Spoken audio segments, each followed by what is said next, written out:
घेणारे सन्मान्य सोमनाथजी हुलगे साहेब यांनी इथे उपस्थित असलेल्या शेतकऱ्यांना मार्गदर्शित करावं।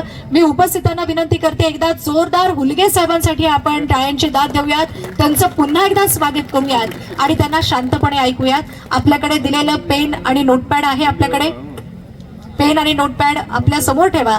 ते सांगितलेल्या प्रत्येक गोष्टी लिहून ठेवण्याचा जास्तीत जास्त प्रयत्न करा आणि आपसात मध्ये गप्पा न मारता जी महत्वाची माहिती तुमच्यापर्यंत पोहोचवत आहेत हुलगे साहेब ते नक्की ऐका। मी आमंत्रित करते सन्मान्य सोमनाथजी हुलगे साहेब यांना।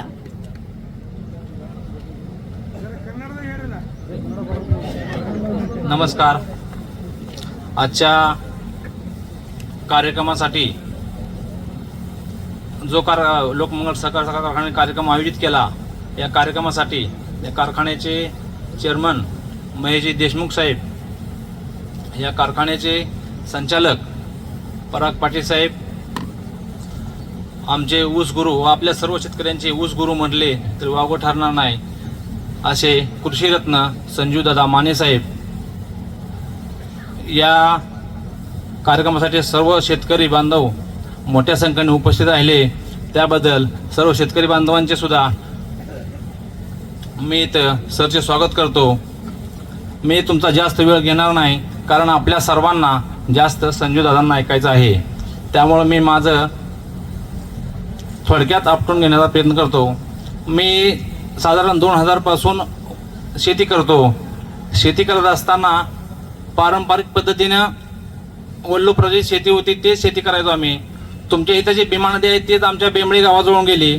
भीमा नदी व उजनीचा डावा कालवा, पाणी मुबलक होतं, कॅनल 12 महिने व्हायचा, पाण्याचं नियोजन नव्हतं, ऊस लागवड पारंपरिक पद्धतीने व्हायची, सरीतलं अंतर 3 फूट किंवा त्यापेक्षा कमी असेल, बैलाच्या साह्याने सरी सोडायची, त्याचं अंतर कोणी मोजलं नव्हतं किंवा मोजलंही नव्हतं। या हिशोबाने पारंपरिक पद्धतीने आपण ऊस शेती करायचो। ऊसाचा आवरेज होतं 25 ते 30 टन एकरी। पण त्यातून काय माझा उद्देश काय होता की आपण काहीतरी वेगळं केलं पाहिजे किंवा आपल्या गावामध्ये किंवा आपल्या परिसरामध्ये काहीतरी वेगळा प्रयोग करावा, या दृष्टीने मी 4-5 साली जैन कंपनीचं ड्रीप बसवलं। ड्रीप संच बसवून त्या ड्रीपवरती ऊस शेती केली। ड्रीप संच बसवल्यानंतर मला एकच माहिती होतं की ड्रीप वापरल्यानंतर ऊसाचा आवरेज वाढतंय, एवढीच माहिती होती। या उद्देशाने मी ड्रीप बसवली, बाकीची टेक्नॉलॉजी काही माहीत नव्हती किंवा त्याचं अर्थशास्त्र काय माहीत नव्हतं। ड्रीपवरती माझं साधारण 30-35 टनाचं आवरेज 40-45 टनापर्यंत गेलं, त्यातही मी समाधान राहिलो नाही। त्यावेळेस मी ठरवलं की बाबा आपल्याला ऊस परवडत नाही, ऊस शेती परवडत नाही, ऊस नाही लावलेला बरा, नवीन काहीतरी प्रयोग आपल्या भागामध्ये करावा। त्यामुळे मी 2007-8 साली जैन टिश्यू कल्चर कंपनीची G9 व्हरायटीची 2 एकर केळी लागवड केली। ऊस परवडत नाही या उद्देशाने 2009 ते 2018 पर्यंत मी केळी, डाळिंब, टोमॅटो अशी इतर पिकं घेत गेलो, पण त्यामध्ये मार्केटची हमी नाही कुठल्या पिकाला, व जमिनीमध्ये पीक बदल पाहिजे, जमिनीत सुपीकता टिकली पाहिजे, या दृष्टीने मी परत ठरवलं की आपल्याला ऊस लावण्याशिवाय पर्याय नाही।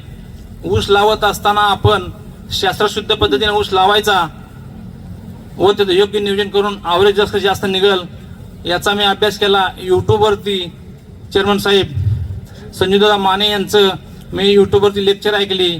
ऊस संशोधन केंद्र पाडेगाव, जिल्हा सातारा येथील शास्त्रज्ञांच्या भेटी घेतल्या। वसंतदादा शुगर इन्स्टिट्यूट मांजरी पुणे येथील जाऊन प्रशिक्षण केलं, 5 दिवसाचा त्यांचा जे कोर्स असतो तो पूर्ण केला। यावेळेस मला समजलं की सांगली जिल्ह्यामध्ये जास्त आवरेज करणारे शेतकरी आहेत आणि 100 टनापेक्षा जास्त उत्पादन निघतंय, हे मला खरं वाटत नव्हतं। त्यावेळेस मी ठरवलं की सांगली जिल्ह्यामध्ये जाऊन त्या शेतकऱ्यांना भेटायचं आणि मी त्यावेळेस संजूदादा माने यांना 2019 साली फोन केला, मला तुमची शेती बघायला यायचं आहे। आता मी संजूदादा माने यांच्याबरोबर फिरतोय, पण त्यावेळेस माझं संजूदादा माने यांना फोन करायला सुद्धा डेअरिंग होत नव्हतं शेतकरी मित्रांनो। त्यावेळेस दादांनी मला आमंत्रण दिलं, तुम्ही अवश्य या। मग मी जाताना एकटं न जाता सर्व शेतकऱ्यांचा आमचा ग्रुप घेऊन गेलो, 2-3 गाड्या 10-15 शेतकरी घेऊन गेलो। सांगली जिल्ह्यामध्ये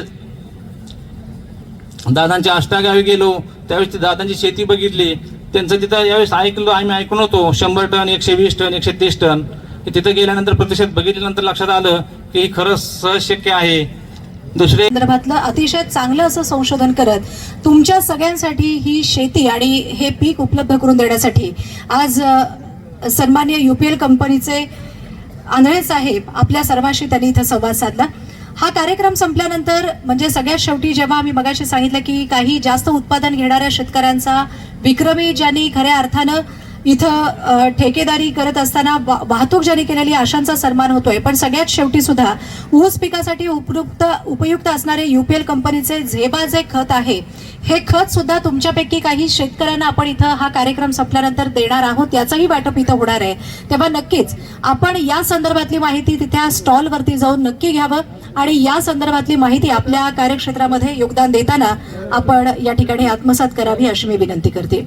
यानंतर सन्माननीय माने साहेबांना इथे ऐकणार आहोत. सभा संकेतानुसार कार्यक्रमाचा शेवट आभार प्रदर्शनानं होतोय, पण सभा संकेताला थोडंसं बाजूला सारून सुरुवातीला आपण अध्यक्षांचं मनोगत ऐकणार आहोत आणि यानंतर मुख्य वक्त्यांना ऐकणार आहोत. तेव्हा सुरुवातीला आजच्या कार्यक्रमाच्या अध्यक्षस्थानी उपस्थित असणारे या कारखान्याचे सन्माननीय चेअरमन महेशजी देशमुख साहेब यांना मी इथं आमंत्रित करते आणि त्यांना मी विनंती करते या संदर्भात आपणही आपलं मनोगत आणि मार्गदर्शन इथं व्यक्त करावं, उपस्थित असलेल्या शेतकरी बांधवांशी संबोधित करावं आणि आपले विचार इथं व्यक्त करावेत. आमंत्रित करते आजच्या कार्यक्रमाचे अध्यक्ष सन्माननीय महेशजी देशमुख साहेब यांना.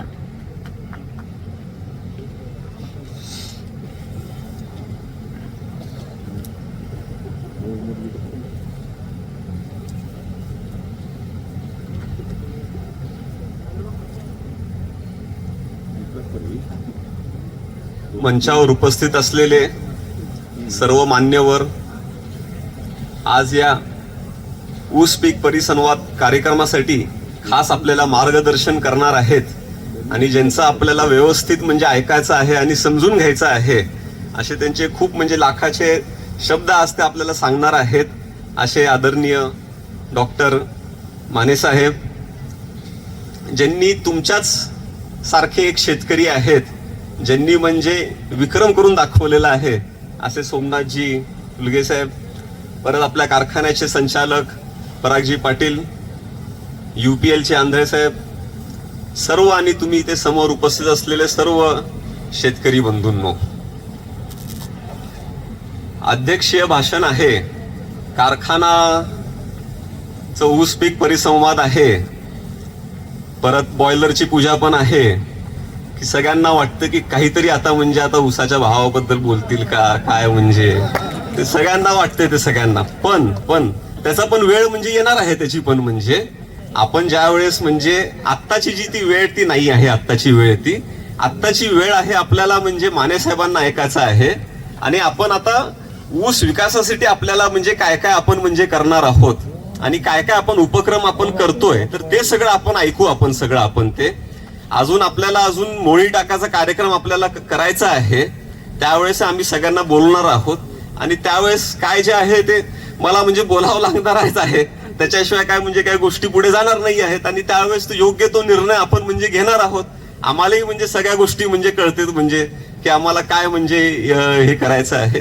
तर फक्त आत्ता ती वेळ फक्त नाही आहे, आपण ते फक्त आत्ता जरा मेन जे आहे ते अगोदर आपण ऐकू. आपण ते सांगितलेलं आहे. आता आपण फक्त जे आपण आता बघतोय की आता बाबा ह्या आपल्याला अडचणी ज्या आहेत सगळ्या, या सर्व अडचणीतनं आपल्याला म्हणजे मार्ग काढायचा आहे. या सर्व ह्याच्यातनं आपण जर बघितलं तर आपल्याला एकरी टनेज आपल्याला कसं वाढेल, तर ह्याच माध्यमातून जर आपण जर केलं तर शेतकऱ्यांना पण त्याचे फायदे होणार आहेत आणि इनडायरेक्टली म्हणजे कारखान्याला पण त्याचे फायदे होणार आहेत. तर याच ह्याच्यावरती आपल्याला म्हणजे जरा कॉन्सन्ट्रेशन करायचं आहे, लक्ष द्यायचं आहे आणि त्याच माध्यमातून आपण म्हणजे हे आपण ऑर्गनाईज केलेलं आहे. या ह्याच्यामध्ये आपण आता काही मॉडेल प्लॉट्स करतोय, त्याच्यामध्ये UPL सारखी कंपनीचा आपण म्हणजे त्यांना सोबत घेतलेला आहे.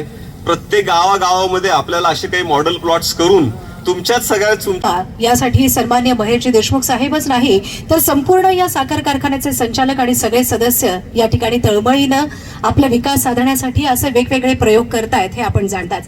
काही दिवसांपूर्वी मला वाटतं दक्षिण सोलापूर मधल्या कारखाना कार्यक्षेत्रामध्ये सन्माननीय आमदार सुभाष बापू देशमुख साहेब आणि त्यांचे मोठे बंधू आदरणीय सतीश दादा, याचबरोबर या साखर कारखान्याचे चेअरमन असतील सन्माननीय महेशजी देशमुख साहेब, संचालक परागजी पाटील साहेब यांनी प्रत्यक्ष शेतकऱ्यांच्या बांध्यांवरती ठिकाणी जात तिथं पाहणी केलेली आहे, ऊस परिस्थितीची पाहणी करत त्यांना मार्गदर्शनही केलेलं आहे आणि तुमच्या सगळ्यांच्या समस्या सगळ्यांचे प्रश्न जाणून घेऊनच खऱ्या अर्थानं हा परिसंवाद या ठिकाणी आयोजित केलेला आहे आणि येणाऱ्या भविष्य काळामध्ये असे अनेक दौरे करत तुमच्यापर्यंत पोहोचत तुमच्या अडचणी समजून घेणारा हा एकमेव साखर कारखाना असणार आहे, तो म्हणजे लोकमंगल शुगर इथेनॉल अँड को जनरेशन इंडस्ट्रीज लिमिटेड यांच्या वतीनं आजचा हा कार्यक्रम इथं आयोजित केलेला असताना मगाशी सांगितलं गेलं की ऊस पिकासंदर्भात तुम्ही सन्माननीय माने साहेब यांच्याकडून नक्कीच ऐका, पण सन्माननीय माने साहेब यांनी लिहिलेलं एक पुस्तक तुम्हाला इथं उपलब्ध करून देण्यात येत आहे. माझा ऊसाचा मळा.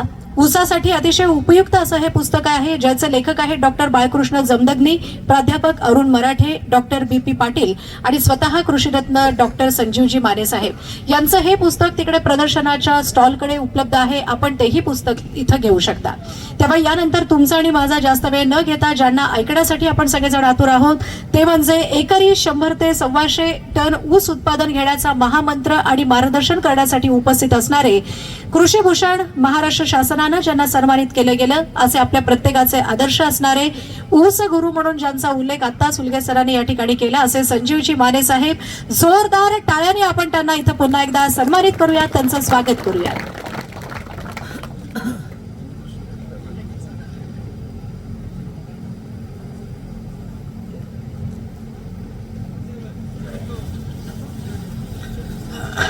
नमस्कार.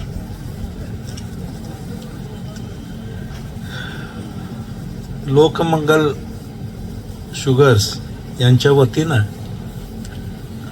आज ऊस पीक परिसंवाद आयोजित केला. या ऊस पीक परिसंवादाचे अध्यक्ष सन्माननीय श्री महेशजी देशमुख साहेब,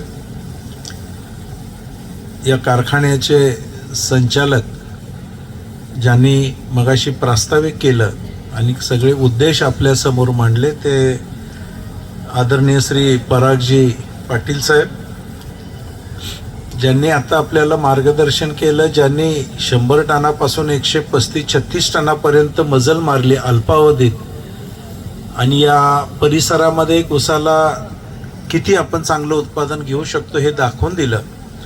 ते आमचे मित्र श्रीयुत सोमनाथजी हुलगे साहेब, UPL कंपनीचे आमचे मित्र, ज्या या परिसरामध्ये आता जो एक प्रकल्प राबवला जाणार आहे त्याचे प्रमुख आदरणीय श्री अमोलजी आंधळे साहेब,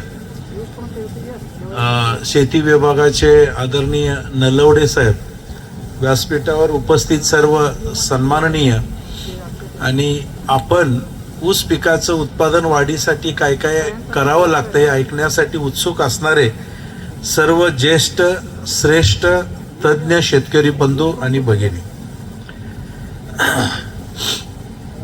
मित्र हो, एकरी 100 टन 125 टन ऊसाचं उत्पादन घेणे हा आजचा प्रमुख विषय.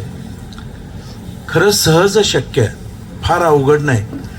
माझ्यासारखा सुटापुटातला शेतकरी जो बांधावर बसून शेती करतो, बांधावर उभं राहून म्हणा, जो प्रत्यक्षात शेतीत कधी जात नाही, मला जर एकरी 100 टन 125 टन 150 टन नव्हे एक जागतिक विक्रम करता आला, तो म्हणजे 168 टन प्रति एकर एवढं जगातलं उच्चांकी उत्पादन घेता आलं, मला जर हे शक्य होत असेल तर आपल्यासारखे तज्ज्ञ ज्येष्ठ शेतकऱ्यांना हे 100 टन काढणं खरंच अवघड नाही. आणि आपल्या परिसरामध्ये बरेचसे शेतकरी असे आहेत की ज्यांनी 80 टन 100 टन 125 टनापर्यंत देखील उत्पादन घेतलेलं आहे, ज्यांची माझ्याशी संपर्कातील शेतकरी आहेत देखील. पहिल्यांदा एक मनामध्ये निश्चितपणे करा की एकरी 100 टन 125 टन सहज निघतंय, फार त्याला काही प्रयत्न करायला लागतात असं नाही, किंवा फार काहीतरी मोठा बदल करायला लागतो असं नाही. हे पहिल्यांदा तेवढं लक्षात घ्या, म्हणजे पुढचं बोलणं थोडंसं सोपं होतंय. आदरणीय चेअरमन साहेब म्हणाले, दादा कन्नड येतं का तुम्हाला? मी म्हटलं थोडं थोडं येते, जास्त येत नाही. इथं बरेचसे शेतकरी असे आहेत म्हणाले की ज्यांना कन्नड ऐकायचं आहे, ನನಗೆ ಸ್ವಲ್ಪ ಸ್ವಲ್ಪ ಬರ್ತೈತಿ ಭಾರ ಬರಂಗಿಲ್ಲ. ಖರೆ ಕನ್ನಡದಾಗ ಹೋಗಿ ಬಹಳಷ್ಟು ಠಿಕಾನ್ದಾಗ ನಾನು ಲೆಕ್ಚರ್ನು ಕೊಡ್ತೇನೆ, ಖರೆ ಮಾತಾಡೋ ಟೈಮ್ದಾಗ ಸ್ವಲ್ಪ ತಪ್ಪತೈತಿ. ನೀವು ಎಲ್ಲರೂ ತಿಳ್ಕೊಳ್ಳೋರು ಇದ್ರೆ ಕನ್ನಡದಾಗ ಸುಧಾ ಮಾತಾಡಕ್ ಬರ್ತೈತಿ, ಖರೆ ನಿಮಗೆ ಎಲ್ಲರಿಗೂ ಮರಾಠಿ ಚಂದ ಅಂತ ತಿಳಿತೈತಿ. ಮರಾಠಿದಾಗ ಮಾತಾಡಕ್ ನಂಗೆ ಸ್ವಲ್ಪ ಬಹಳಷ್ಟು ಚಂದ ಬರ್ತೈತಿ. ಆ ಕಾರಣದಿಂದ ಮರಾಠಿದಾಗ ನಾ ಎಲ್ಲ ಮಾತಾಡ್ತೀನಿ. ಯಾರಿಗೆ ಕನ್ನಡ ಬೇಕಾಗಿದ್ರೆ ನಂತರ ಕೂತು ಎಲ್ಲ ಕನ್ನಡದಾಗ ಸುತ್ತ ಮತ್ತೊಮ್ಮೆ ಒಂದು ಲೆಕ್ಚರ್ ಮಾಡೋಣ, ಆವಾಗ ಕನ್ನಡದಾಗ ಎಲ್ಲ ಮಾತಾಡೋಣ. ಈಗೆಲ್ಲ मराठीದಾಗ माताडते. मराठीमध्ये बोलणं जरा जास्त सोपं आहे माझ्या दृष्टीने. कन्नड पण येतं, पण मोडकं तोडकं येतं. मी 1988 साली ऊसाची शेती करायला सुरुवात केली.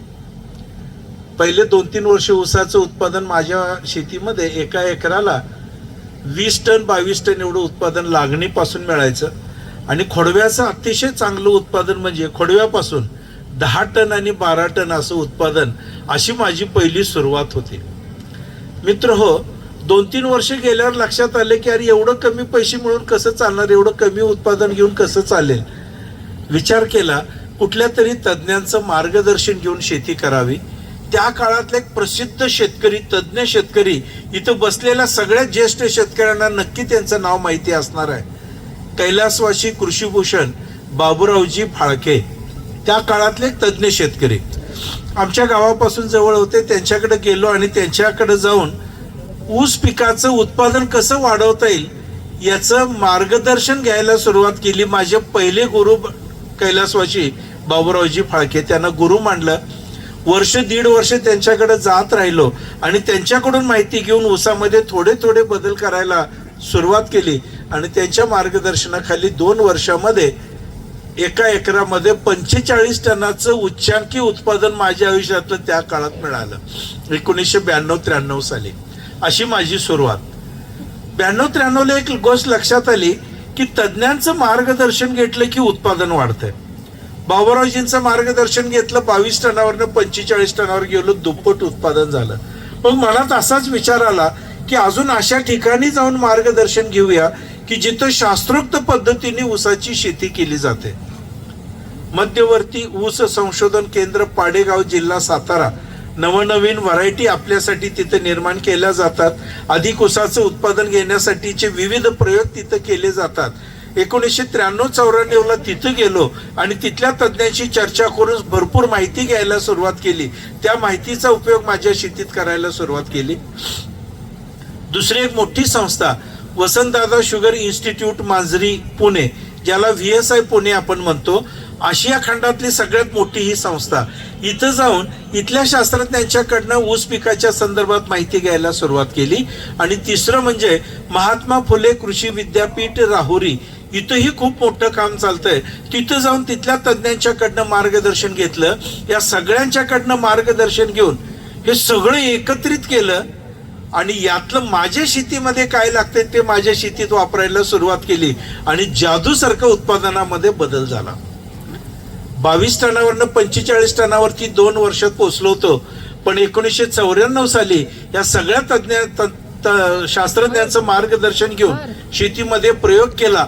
अत्यंत थोडे बदल केले आणि एका एकरामध्ये महाराष्ट्रातलं उच्चांकी उत्पादन मिळालं. एका एकरामध्ये 86 टन. 86 टन. त्यावेळेला 100 टन हा विषय सुद्धा कोणाला माहित नव्हताच. पण 86 टनाचं उत्पादन मिळालं. व्हरायटी होती तुमची आमची त्या काळातली आवडती व्हरायटी 80-11 नावाची व्हरायटी. सगळ्यात उत्तम व्हरायटी. माहिती आहे, दादांनी लगेच हात वरती केला. या व्हरायटीची लागण केली. थोडा बदल केला म्हणजे काय 2च मिनिटात सांगणार आहे. मुद्दाम आपण 100 टनाच्या जवळपास जायचं आहे. किंवा आताच्या या कठीण परिस्थितीमध्ये ज्या वेळेला पाऊस नाही, पाणी कमी पडतंय, धरण किती भरले अजून अंदाज नाही, भरेल किती अंदाज नाही, पाणी किती मिळणार आहे अंदाज नाही, ऊसाचं क्षेत्र किती लावायचं याचा अंदाज करणं कठीण आहे. अशा वेळेला UPL ची मदत तर आहेच आहे, पण अजून काय काय त्याच्यामध्ये बदल करता येईल याची सुरुवात त्या काळी माझ्या झाली. 2.5 फूट रुंदीची सरी. तुमची आमची पूर्वी सगळ्यांच्या 2.5 फुटाच्या सऱ्या. थोडासा बदल करायला सांगितला शास्त्रज्ञांनी आणि 3.25 फूट रुंदीची सरी काढायला सांगितली. 2.5 फुटावरनं 3.25 फुटावर जायचं म्हणजे गाव सगळं असायला लागलं. काय करतोय, याला काय कळतंय म्हटले. सुटापुटातलाही शेतकरी कोणतरी सांगते, शास्त्रज्ञांनी करतोय. अशीच परिस्थिती त्या काळात होती. धाडसाने केलं 3.25 फुटाची सरी. 3 डोळ्याचं आपण टिपर पूर्वी करायचो आणि लावायचो कसं, शास्त्रज्ञ सांगायची टक्कर लावा, तुम्ही आम्ही 2-2 टिपरे एकत्र करून लावत होतो. अगदी बरोबर आहे. माझी लागण तशी, शास्त्रज्ञांनी सांगितले हे सगळं सोडा, टक्कर पण सोडा आणि 1 डोळ्याचं टिपरं करा आणि 1.5 फुटावर लावा. धाडस होईना, तरी पण प्रयोग म्हणून केला. 3 डोळ्याच्या ऐवजी 1 डोळ्याचं टिपरं केलं, 1.5 फुटावर लावायचं ठरवलं. गड्यानं म्हटलं ए बाळांनो 1.5 फुटावर ऊस लावायचा बरं का. तो हसायला लागला. म्हटलं काहीतरी तर मला की डोक्यात येड घेतलंय सा. म्हटले 1.5 फुटावर ऊस लावून जमतंय होय कधी. मी काय लावणार नाही म्हटलं, कुठं तर 5-7 इंचावर लावतो. म्हटलं काहीतरी करा पण लावा. 1 डोळ्याचं टिपरं करून लावताना मी जरा बाजूला झाल्यावर त्याने आणि टक्कर पद्धतीनेच लागेल. पण मित्र हो, 80-11 व्हरायटी बाकीच्या सगळ्या गोष्टी शास्त्रज्ञांनी सांगितल्याप्रमाणे केल्या आणि 86 टनाचं उच्चांकी उत्पादन मिळालं. बदल काय तर 2.5 फुटावरनं 3.25 फुटाची सरी, 1 डोळ्याचं टिपरं आणि बाकीच्या थोड्याफार बदल केलेल्या गोष्टी. थोडा बदल केला की उत्पादन वाढते. माझे एक सहकारी मित्र माझ्यापेक्षा वयाने मोठे, मी मुद्दाम जरा निवांत बोलणार आहे बरं का. अंगठे बहादूर शेतकरी, विलास कारभारी नाव. एक दिवशी संध्याकाळी गप्पा मारत बसलो. दादा म्हटले 86 टन ऊस काढला, लय बरं झालं म्हटलं, एक आपल्या भागात उदाहरण झालं. पण अजून मला असं वाटतंय अजून जरा जोर केला असता. गावंढळ भाषेमध्ये वेगळा शब्द आहे, अजून जरा न्याट केलं असतं, न्याट म्हणतात ना, जरा जोर केला असता आणि 14 टन उत्पादन जर वाढलं असतं तर 86 अधिक 14 म्हणजे 100 टन ऊस निघाला असता.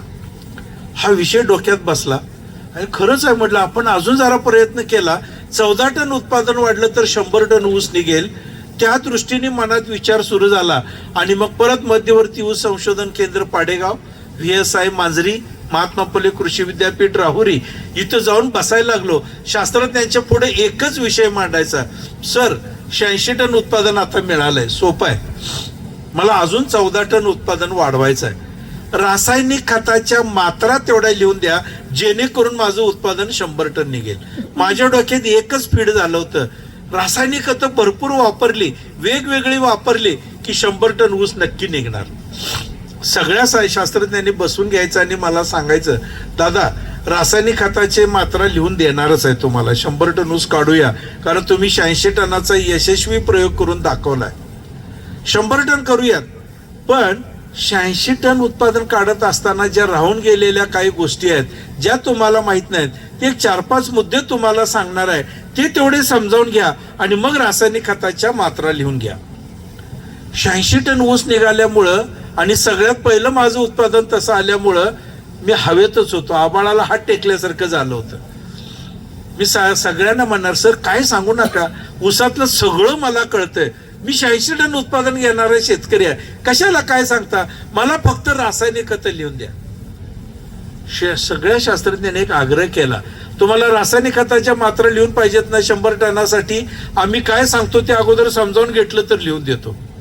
माझा नाईलाज झाला, बसून ऐकून घेतलं आणि ते ऐकल्यावर लक्षात आलं ऊसातली काडीची अक्कल आपल्याला नाही. खरंच काहीच माहित नव्हतं, एवढं वेगळं सगळं सूत्र आहे.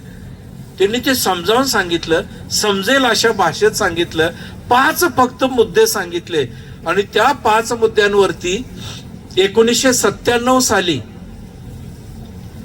1996 साली नुकतीच रिलीज झालेली व्हरायटी, ज्याला मी महाराजा व्हरायटी म्हणतो, CO 86-032 नीरा, हे त्याचं टोपण नाव, कोईमतूर 86-032 नीरा, ही 96 साली व्हरायटी रिलीज झाली. 25 वर्ष आज पूर्ण झाली. ती आज सगळ्या अजून 7-8 राज्यांमध्ये राज्य करते. अशी अतिउत्कृष्ट व्हरायटी, त्याची लागण केली, 1 डोळा पद्धतीने लागण होती, 5 एकरावरती ऊसाची लागण. आणि सगळ्यात महत्वाचं म्हणजे जैन इरिगेशनचं ठिबक सिंचन त्याला अगोदर जोडलं आणि मग सगळं शास्त्रज्ञ सांगतील तसं आणि त्यांच्याच देखरेखीखाली तो प्लॉट सुरू झाला. ऊस तुटून गेला त्यावेळेला 1 एकरामध्ये 98.5 टनाचं त्या काळातलं उच्चांकी उत्पादन मिळालं. 1.5 टन कमी पडलं 100 टनाला, 1.5 टन कमी म्हणजे काही विशेष नाही, 100 टन ऊस निघाला. तो ऊस बघायला प्रचंड लांब लांबचे शेतकरी आले, कारण त्याची चर्चा अशी सुरू झाली, अरे एक तो शेतकरी कोण 100 टनासाठी 5 एकर लागण केली आहे, खुळा असालाय, पण जाऊन बघून तर येऊ कसं असतंय ते 100 टनाचं. खूप जण आले बघायचे ऊस, मोठा ऊस असताना बघायचे, आणि जरा बरा आलाय बरं का, 100 टन काही निघणार नाही पण 70-80 टन तरी निघेल. असं काही ना काहीतरी सांगून जायचंय, पण गेल्यानंतर गावात गेल्यावर चर्चा करायची, याला ऊस खरंच चांगला आहे बरं का, काहीतरी नक्की निघणार. अशा आशयाने खूप लांब लांबचे शेतकरी आले, ऊस बघायला लागले, आम्हालाही प्रोत्साहन आलं. आणि एवढे शेतकरी बघायला येतात म्हणजे एक नैतिक जबाबदारी आली. पहिल्या वर्षीचं पीक निघाल्यानंतर खोडवं चांगलं आलं पाहिजे म्हणून आणखी जोमाने प्रयत्न केला आणि त्याच लागणीच्या खोडव्याचं उत्पादन 72 टन निघालं. लागण 98.5 टन, खोडवं 72 टन. बांधावर बसून उभं राहून करणारा शेतकरी सहज शक्य झालं. आणि तिथून पुढं शेतकऱ्यांचा ओघ सारखा वाढला, बघायला यायला लागले. म्हणून नैतिक जबाबदारीने दरवर्षी एक तरी प्लॉट किमान 100 टनाचा करायचा हे ठरवून चर्चा सुरू झाली. याला खूप शास्त्रज्ञांनी मार्गदर्शन करायला सुरुवात केली, कारण शास्त्रज्ञांच्या लक्षात आलं आपण जे संशोधन करतो त्याचा उपयोग हे तंतोतंत करतात आणि त्याचे रिझल्ट मिळायला लागलेत. म्हणून नवनवीन तंत्रज्ञान शास्त्रज्ञ आणखीन शिकवायला लागले. मग 102 टन, 104 टन, 107 टन असं नवनवीन उच्चांक करता आले. 2007 साली ज्या व्हरायटीचं नाव आदरणीय चेअरमन साहेब आणि संचालक साहेबांनी घेतलं, COM 0265 फुले नावाची व्हरायटी रिलीज झाली. आणि ते रिलीज करणारे शास्त्रज्ञ कैलासवासी डॉक्टर RC पाटील आणि आता रिटायर झालेले शास्त्रज्ञ डॉक्टर SM पवार या दोघांनी ती व्हरायटी काढलेली उत्कृष्ट व्हरायटी म्हणून आली. पण ती व्हरायटी रिलीज होताना साहेब आपल्याला माहित आहे की नाही माहित नाही, ती सर्वांच्यासाठी नव्हती. ज्या ठिकाणी पाणी साचतंय, ज्या ठिकाणी क्षारयुक्त जमीन आहे, क्षार पडीकडे जमीन निघाली आहे, याच्यासाठी ती व्हरायटी त्या मध्यवर्ती ऊस संशोधन केंद्र पाडेगाव यांनी रिलीज केली. पण ती सगळ्याच ठिकाणी चांगलं उत्पादन देत आहे हे सिद्ध झालं होतं. म्हणून त्या वर्षी 125 टनाचं लक्ष ठेवून आम्ही लागण केली. ती 265 या व्हरायटीचीच लागण. सरीची रुंदी तोपर्यंत लक्षात आलो तर वाढवली, ती 4.5 फुटावर गेलो. शक्य होईल त्या शेतकऱ्याने ठिबक सिंचन जोडलं. 419 शेतकरी त्यात सहभागी झाले या प्रोजेक्टमध्ये. आणि आम्ही सगळेजण 100 टनाच्या पुढे बरेच जण त्यातलं गेलो. पण मी पोचलो ते 121 टनावर. आणि ज्या शेतकऱ्याचं नाव मागाशी घेतलं अंगठे बहादूर शेतकरी विलास कारभारी, ते मात्र 127 टनावर पोहोचले. म्हणजे 125 टनाचं लक्ष ठेवलेलं त्या 265 ने आम्हाला सिद्ध करून दिलं. 2007 साला 10 सालापर्यंत आम्ही 125 टनाच्या पुढे जाता येईल का किंवा 125 टन सगळ्यांना मिळेल का असं प्रयत्न करत राहिलो. 2010 साली एक नवीन प्रयोग करायचा ठरला. 150 टन ऊसाचं उत्पादन निघेल का. त्या काळातले मंत्री आदरणीय जयंतरावजी पाटील साहेब, त्यांच्या कारखान्याला आमचा सगळ्यांचा ऊस जातो, राजाराम बापू सहकारी साखर कारखाना, यांच्या मार्गदर्शनाखाली 1400 लोकांनी या एका प्रोजेक्टमध्ये सहभाग घेतला आणि लक्ष ठेवलं होतं 150 टन ऊसाचं उत्पादन मिळेल का. सगळ्या शास्त्रज्ञांचं मार्गदर्शन, शास्त्रोक्त पद्धतीने शेती केली. आणि हे करत असताना ज्यावेळेला कारखान्याला ऊस गेला त्यावेळेला लक्षात आलं की 150 टन सुद्धा सहज शक्य आहे. कारखान्याने 164 लोकांची यादी कारखान्याच्या ह्याच्यावरती जाहीर केली. तोपर्यंत कारखाना फारशी यादी जाहीर करत नव्हता. आता जसं आपल्या इथं आहे की चांगलं उत्पादन घेणाऱ्या शेतकऱ्यांचा सन्मान करायचा आहे, तसं कारखान्याने 164 लोकांचा सन्मान केला आणि बोर्डावरती यादी लावली. 164वा शेतकरी हा 100 टनाचा होता आणि 1 नंबरचा शेतकरी 150 टन 368 किलो एवढं उत्पादन घेणारा शेतकरी मोहन कदम नावाचा आमच्याच तालुक्यातला एक शेतकरी होता, आमच्या ग्रुपचा. माझं त्यावेळेला 141 टनापर्यंत मी पोहोचलो होतो.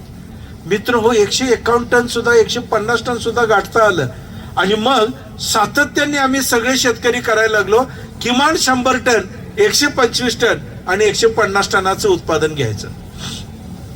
2017 साली अशा सर्व शास्त्रज्ञांची चर्चा झाली. म्हटले दादा आता नवीन प्रयोग करू आणि लक्ष ठेवूया. म्हटले 200 टनाचं. आम्हाला भीतीच वाटली. आता 150 टन काढतानाच गुडघे टेकले आणि 200 टन कसं निघेल. काळजी करू नका म्हटले, शास्त्रोक्त पद्धतीने प्रयत्न करायचाच. आम्हीही तयार झालो. माझे एक सहकारी मित्र शेतीनिष्ठ शेतकरी आहेत, अशोक खोत, हे तयार झाले म्हटले जे सर सांगतील त्याप्रमाणे करायचं दादा, पण तुमच्या मनात आहे ते 200 टन एकदा पार करायचंच. सगळ्यांनी जोर लावला आणि त्या शेतीमध्ये प्रयोग करायला सुरुवात केली. तापमान वाढलं की उत्पादन घटतंय म्हणून तापमान कंट्रोल ठेवण्यासाठी त्या एकरावरती फॉगर सिस्टीम बसवली. खर्च खूप केला. खर्चाकडे लक्ष द्यायचं नाही हे पहिल्यांदा ठरवलं, पण 200 टनापर्यंत पोचायचं हे सिद्ध करायचं म्हणून आम्ही त्याच्या मागे लागलो. खूप प्रयत्न केला. 200 टनापर्यंत त्यावेळेलाही पोचता आलं नाही. आज तागात पण पोचलेलो नाही. कृपा करून गैरसमज नसावा. 200 टनाचे प्रयोग दरवर्षी आम्ही करायला लागलोय, अद्याप पोचलो नाही. मात्र 2017 साली 168 टनाचा जागतिक विक्रम आम्हाला करता आला. 168 टन प्रत्यक्ष शेतकऱ्यांनी शेतीमध्ये ऊसाची लागण ओपन फील्ड मध्ये करून, म्हणजे ग्रीन हाऊस किंवा पॉली हाऊस मध्ये न करता प्रत्यक्ष शेतीमध्ये करून जगामध्ये कोणी आज तागायत 168 टन ऊसाचं उत्पादन घेतलेलं नाही. एवढं उच्चांकी उत्पादन मिळालं. आम्ही अजून 4 वर्षामध्ये 168 टन परत प्रयत्न करून सुद्धा पार आम्हाला करता आलेलं नाही. ठीक आहे, पण आमचा प्रयोग सातत्याने चालू आहे. मित्र हो, हे एवढं सगळं सांगितलं अशासाठी की आमची सुरुवात 22 टनाने आणि 168 टनापर्यंत आम्ही पोहोचलो. हे सहज शक्य आहे. सर्वसामान्य शेतकऱ्याला हे करणं अजिबात अवघड नाही. आणि जो स्वतः शेतीमध्ये काम करतो तो निश्चित 5-10 टनांनी याच्या पुढे गेल्याशिवाय राहणार नाही. सहज शक्य आहे. हे मुद्दाम आपल्या लक्षात यावं म्हणून हा सगळा प्रवास मी आपल्याला सांगितला. मित्र हो, 100 टन काढणं तर अजिबात अवघड नाही. काही परिस्थितीनुसार कमी जास्त होईल. या वर्षी पाऊस नाही, त्यानुसार थोडाफार कमी जास्त प्रमाणात येईल. पण 100 टन काढण्याचं सूत्र मी आपल्या समोर एकदा सगळं मांडतो. जे त्या शास्त्रज्ञांनी मला सांगितलं ते एकदा आपण शांतपणे ऐकून घ्या. या 5 मुद्द्यांवरती जर आपण ऊसाच्या शेतीमध्ये थोडा बदल केला तर आपण सुद्धा योग्य परिस्थिती झाली तर 100 टनावरती पोहोचू. निश्चितपणे त्याचा आपल्याला यश आल्याशिवाय राहत नाही. पंचसूत्री मी आपल्या समोर मांडणार आहे. तत्पूर्वी मागाशी UPLचे अमोलजींनी माहिती सांगितली की पहिला प्रयोग त्यांचं जे झेबा टेक्नॉलॉजी आहे त्याचा प्रयोग माझ्याच शेतीमध्ये त्यांनी स्वतः उभं राहून वर्षभर त्याच्यावरती प्रयोग करून केला होता. एका बाजूला झेबा तंत्रज्ञान वापरलेलं आणि त्याच प्लॉटमध्ये अर्ध्या भागामध्ये झेबा न वापरता आमचं रेग्युलर तंत्रज्ञान अशा पद्धतीने प्रयोग केला होता. झेबा तंत्रज्ञान नेहमीच्या पेक्षा सरस त्यावेळेला ठरला. खरं तर ते माहिती सगळं सांगायला पाहिजे होती त्यांनी. प्रोजेक्टच आपल्याकडे ते राबवणार आहेत. वेळ कमी पडत असावा म्हणून ते जास्त बोलले नाहीत. निश्चितपणे त्याचा फायदा आम्हाला झाला. एक, जगणाऱ्या ऊसाची संख्या चांगली मिळाली नेहमीपेक्षा. जगणारी ऊस म्हणतो, नुसते फुटवे जास्त घेऊन चालत नाही. पुढे मी सांगणारच आहे आपल्याला. जगणाऱ्या ऊसाची संख्या चांगली मिळाली. 3 पेरं एकाच दिवशी लावलेल्या ऊसामध्ये 3 पेरं जास्तीचे त्या जेबा टेक्नॉलॉजीमध्ये मिळाले. 3 पेरं वाढली म्हणजे जवळपास 6 टनांनी उत्पादन तिथंच वाढते 3 पेऱ्यामध्ये. तिसरा एक फायदा झाला म्हणजे दोन्हीच्या जाडीमध्ये खूप चांगला बदल घडला. प्रत्येक पेराची जाडी मोजून त्याच्या नोंदी केलेल्या होत्या ठरलेल्या त्या प्लॉटमध्ये. खूप त्यांनी खर्च करून तो प्रयोग केला होता. त्याला लोखंडी सगळं कुंपण केलं होतं, तारा बांधल्या होत्या त्याला की इकडचा ऊस इकडे घ्यायचा नाही, इकडचं तिकडं नाही वगैरे. खूप मोठा प्रयोग तो झाला होता. पेरांच्या जाडीमध्ये फरक दिसला. खालच्या तळापासून बुडक्यापासून ते शेंडापर्यंतच्या पेरांमध्ये पेराच्या लांबीमध्ये वाढ दिसली. आणि एकंदरीत बघता किती टक्क्यांनी उत्पादनात वाढ मिळाली? साधारणतः 18%. फक्त जेव्हा तंत्रज्ञान वापरल्यामुळं 18% उत्पादनामध्ये वाढ झाली होती. म्हणजे खूप चांगलं तंत्रज्ञान.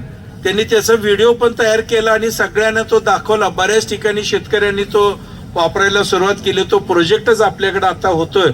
खरोखरच आपण सर्वजण भाग्यवान म्हटलं पाहिजे की हे तंत्रज्ञान आपल्याला जाग्यावरती आता मिळणार आहे. पंचसूत्रीवरती आपण लक्ष देऊया की उत्पादन वाढीसाठी नेमकं आपल्याला काय करायचं आहे. 5 सूत्र आहेत, 5 मुद्दे आहेत. पहिला मुद्दा आहे जमिनीची सुपीकता. ऊसासारखं अति खादाड पीक त्याचं उत्पादन चांगलं घ्यायचं असेल तर जमीन पहिल्यांदा सुपीक करायला लागते. ती काय सुपीक करायची, नेमकं काय करायचं याच्यावरती एक 2-3 मिनिटं आपण चर्चा करू. 2 नंबरचा मुद्दा आहे ऊस लागणीची योग्य पद्धत. आता तुम्ही म्हणणार ऊस कसा लावायचा आम्हाला शिकवणार का? मी शिकवणार नाही. शास्त्रज्ञांनी जे सिद्ध केलंय तो सिद्ध झालेला सिद्धांत आपल्या समोर मांडणार आहे. ऊस लागणीची योग्य पद्धत, त्याच्यावरती एक 3-4 मिनिटं चर्चा करू. तिसरा मुद्दा आहे तुमच्या आमच्या आवडीचा, रासायनिक खताच्या मात्रा कोणत्या, किती, केव्हा आणि कशा कशा द्यायच्या याच्यावरती थोडंसं सखोल आपण बोलूया. 4-5-7 मिनिटं त्याच्यावरती बोलू. चौथा मुद्दा आहे अत्यंत महत्वाचा, या वर्षी तर त्याचा खूपच निकड आहे, ती म्हणजे पाण्याचं व्यवस्थापन. ऊसाला नेमकं पाणी किती लागतंय, आपण किती देतो, किती पाणी दिलं तर उत्पादन वाढेल याच्यावरती एक चर्चा 2-4 मिनिटं. आणि शेवटचा मुद्दा पीक संरक्षण. खरं तर पूर्वी ऊसावरती काही रोगराई नव्हती, त्याला काही फवारण्या करायला लागायच्या नाहीत. पण 2003-5च्या दरम्यान लोकरी मावा आला, तो इतका प्रचंड आला, त्याला फवारणी करण्यासाठी आम्हाला पंप विकत घ्यायला लागला, कारण पंपच माहीत नव्हते आम्हाला. पंप विकत घेतला आणि त्या याच्यावरती फवारणी सुरू झाली ऊसावरती. तेव्हा जो तो पंप पाठीला चिकटलाय तो आता सारखं तो चालूच आहे पंप. काही ना काहीतरी त्याच्यावर रोग येतोय, किडी येतात, काहीतरी होतंय, त्याला फवारणी करायला लागते. नेमकं पीक संरक्षण म्हणजे काय याच्यावरती शेवटी एक 2-4 मिनिटं आपल्याला बोलायचं. पहिला मुद्दा आहे जमिनीची सुपीकता. शास्त्रज्ञांच्या पुढे बसलो होतो, त्यांनी वही घेतली, ती वही नेली होती रासायनिक खतं लिहून घ्यायला. त्यांनी ती वही मागून घेतली, त्याच्यावर लिहिलं पहिल्या पानावरती एकरी 100 टनासाठी पहिला मुद्दा क्रमांक 1 जमिनीची सुपीकता, आणि खाली एक महत्वाचं वाक्य लिहिलं. ते वाक्य असं होतं, एकरी 40 बैलगाड्या चांगलं कुजलेलं शेणखत टाकावे. मी डोक्याला हात लावला. सरांना म्हटलं सर हे काय लिहिलं बोलतच, मी मगापासून अर्धा तास झालं तुम्हाला सांगतोय मला रासायनिक खतं लिहून द्या, मला 100 टन ऊस काढायचा आहे, ते राहिलं बाजूला, ही शेणखताची काय भानगड, माझ्याकडे शेणखत उपलब्ध नाही, मला शेणखताचं काय सांगू नका, मला रासायनिक खतं किती टाकायचे तेवढी सांगा. सर म्हटले दादा एकरी 100 टन ऊस काढायचा आहे, आपल्याला जमीन चांगली केली पाहिजे, त्यासाठी शेणखत टाकणं अत्यंत आवश्यक आहे. मी म्हटलं तरी सुद्धा माझ्याकडे शेणखत नाही. असं करा ना म्हटलं, रासायनिक खतं लिहून द्या, तुम्ही जेवढं लिहून द्याल त्याच्यापेक्षा 4-5 पोती आगाव टाकतो, पण ती शेणखताची काही भानगड नको. सर म्हटले दादा असं नाही, आपल्याला शेणखत टाकायला लागेल. सरांच्या लक्षात आलं की रासायनिक खत आणि शेणखत याची मी तुलना करायला लागलोय, शेणखत नाही रासायनिक खत जास्त टाकूया असं मला वाटत होतं. सर म्हटले दादा असं नाही, जरा समजावून घ्या, तुम्ही जे मागापासून रासायनिक खत रासायनिक खत रासायनिक खत म्हणायला लागला, हे रासायनिक खत जमिनीमध्ये आपण टाकतो, ऊसाला पाणी देतो, पाण्यामध्ये ते सगळं विरघळलेलं आपल्याला दिसतंय, आपल्याला असं वाटतं की हे सगळं त्यांनी खाल्लं. आता असं घडत नाही. दिलेली रासायनिक खतं जरी पाण्यामध्ये विरघळली तरी ती ज्या स्थितीमध्ये आहे त्या स्थितीमध्ये ऊस पिकाला ती रासायनिक खतं खाता येत नाहीत. त्या विरघळलेल्या अवस्थेमध्ये जमिनीमध्ये त्या रासायनिक खतावरती विशिष्ट अशी प्रक्रिया होते. ही प्रक्रिया झाल्यानंतर ऊस पिकाला खाता येईल अशा स्वरूपात त्या खताचं रूपांतर केलं जातंय आणि मग ऊस पिकाला ते अन्न घटक खाता येतात. म्हटलं सर डोक्याच्या आत काही शिरेना, डोक्याच्या वरनं चाललंय सगळं, राहू दे आपलं, काय समजावून सांगू नका, रासायनिक खतं किती टाकू तेवढी सांगा.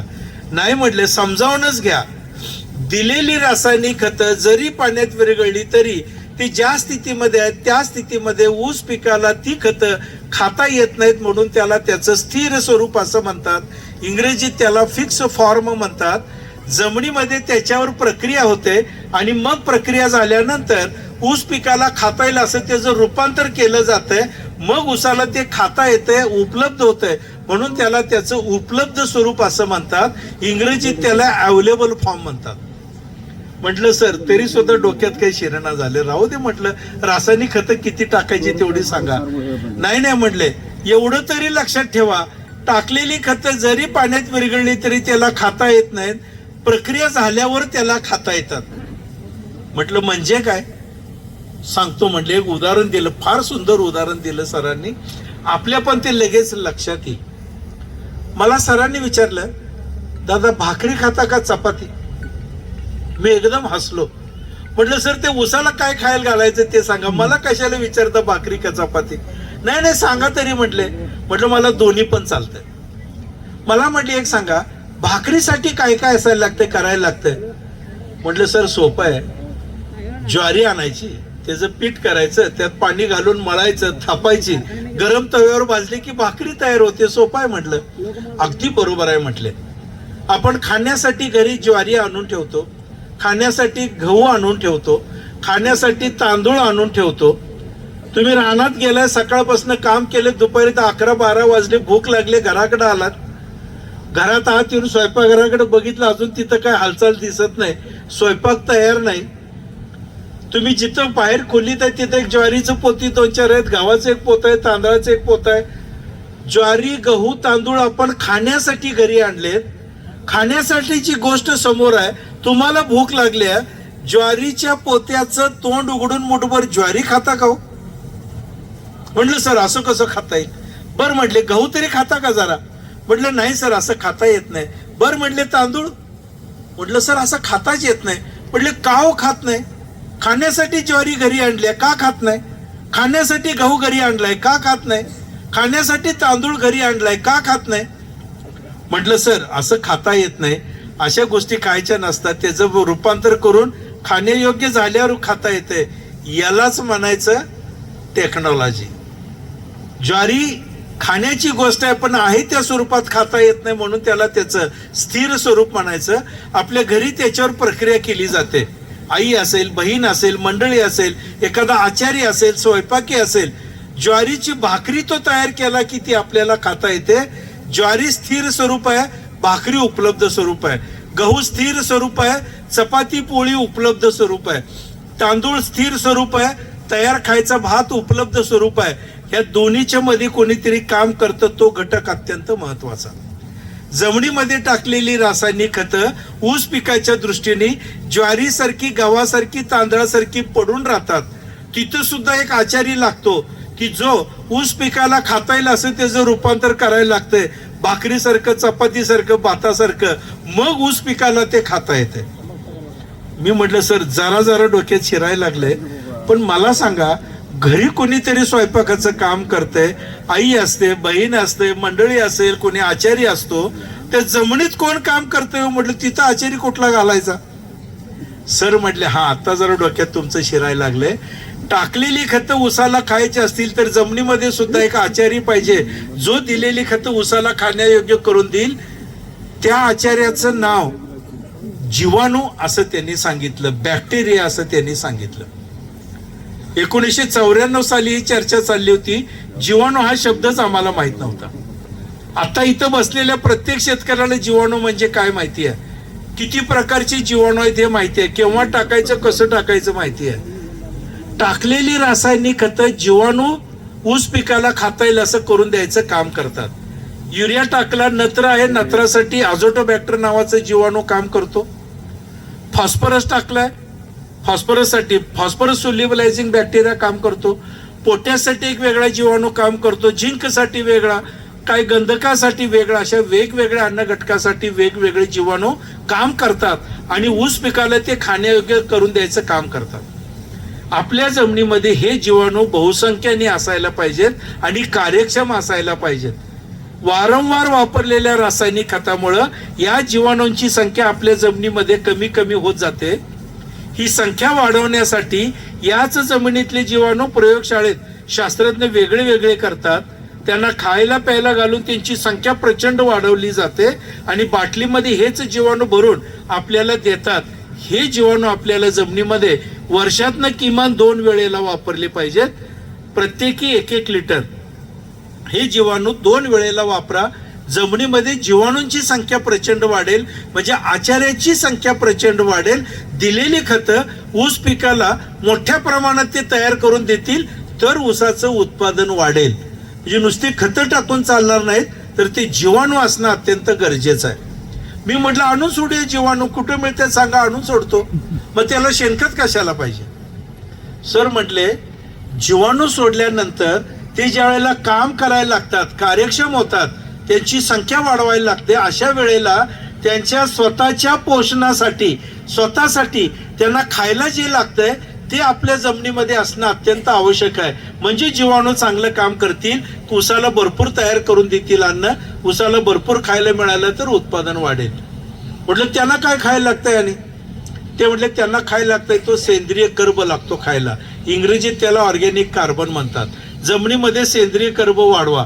तुमच्या आमच्या जमिनीत सेंद्रिय कर्ब फार कमी आहे, 0.5% पर्यंत सेंद्रिय कर्ब आहे. तो वाढवत वाढवत नेऊन 1% झाला की जीवाणू भरपूर वाढतात, काम करतात, ऊसाला भरपूर खायला मिळते, उत्पादन 100 टनाच्या पुढे जाते. म्हणजे सेंद्रिय कर्ब वाढला पाहिजे. म्हटलं तो कशातनं मिळतो?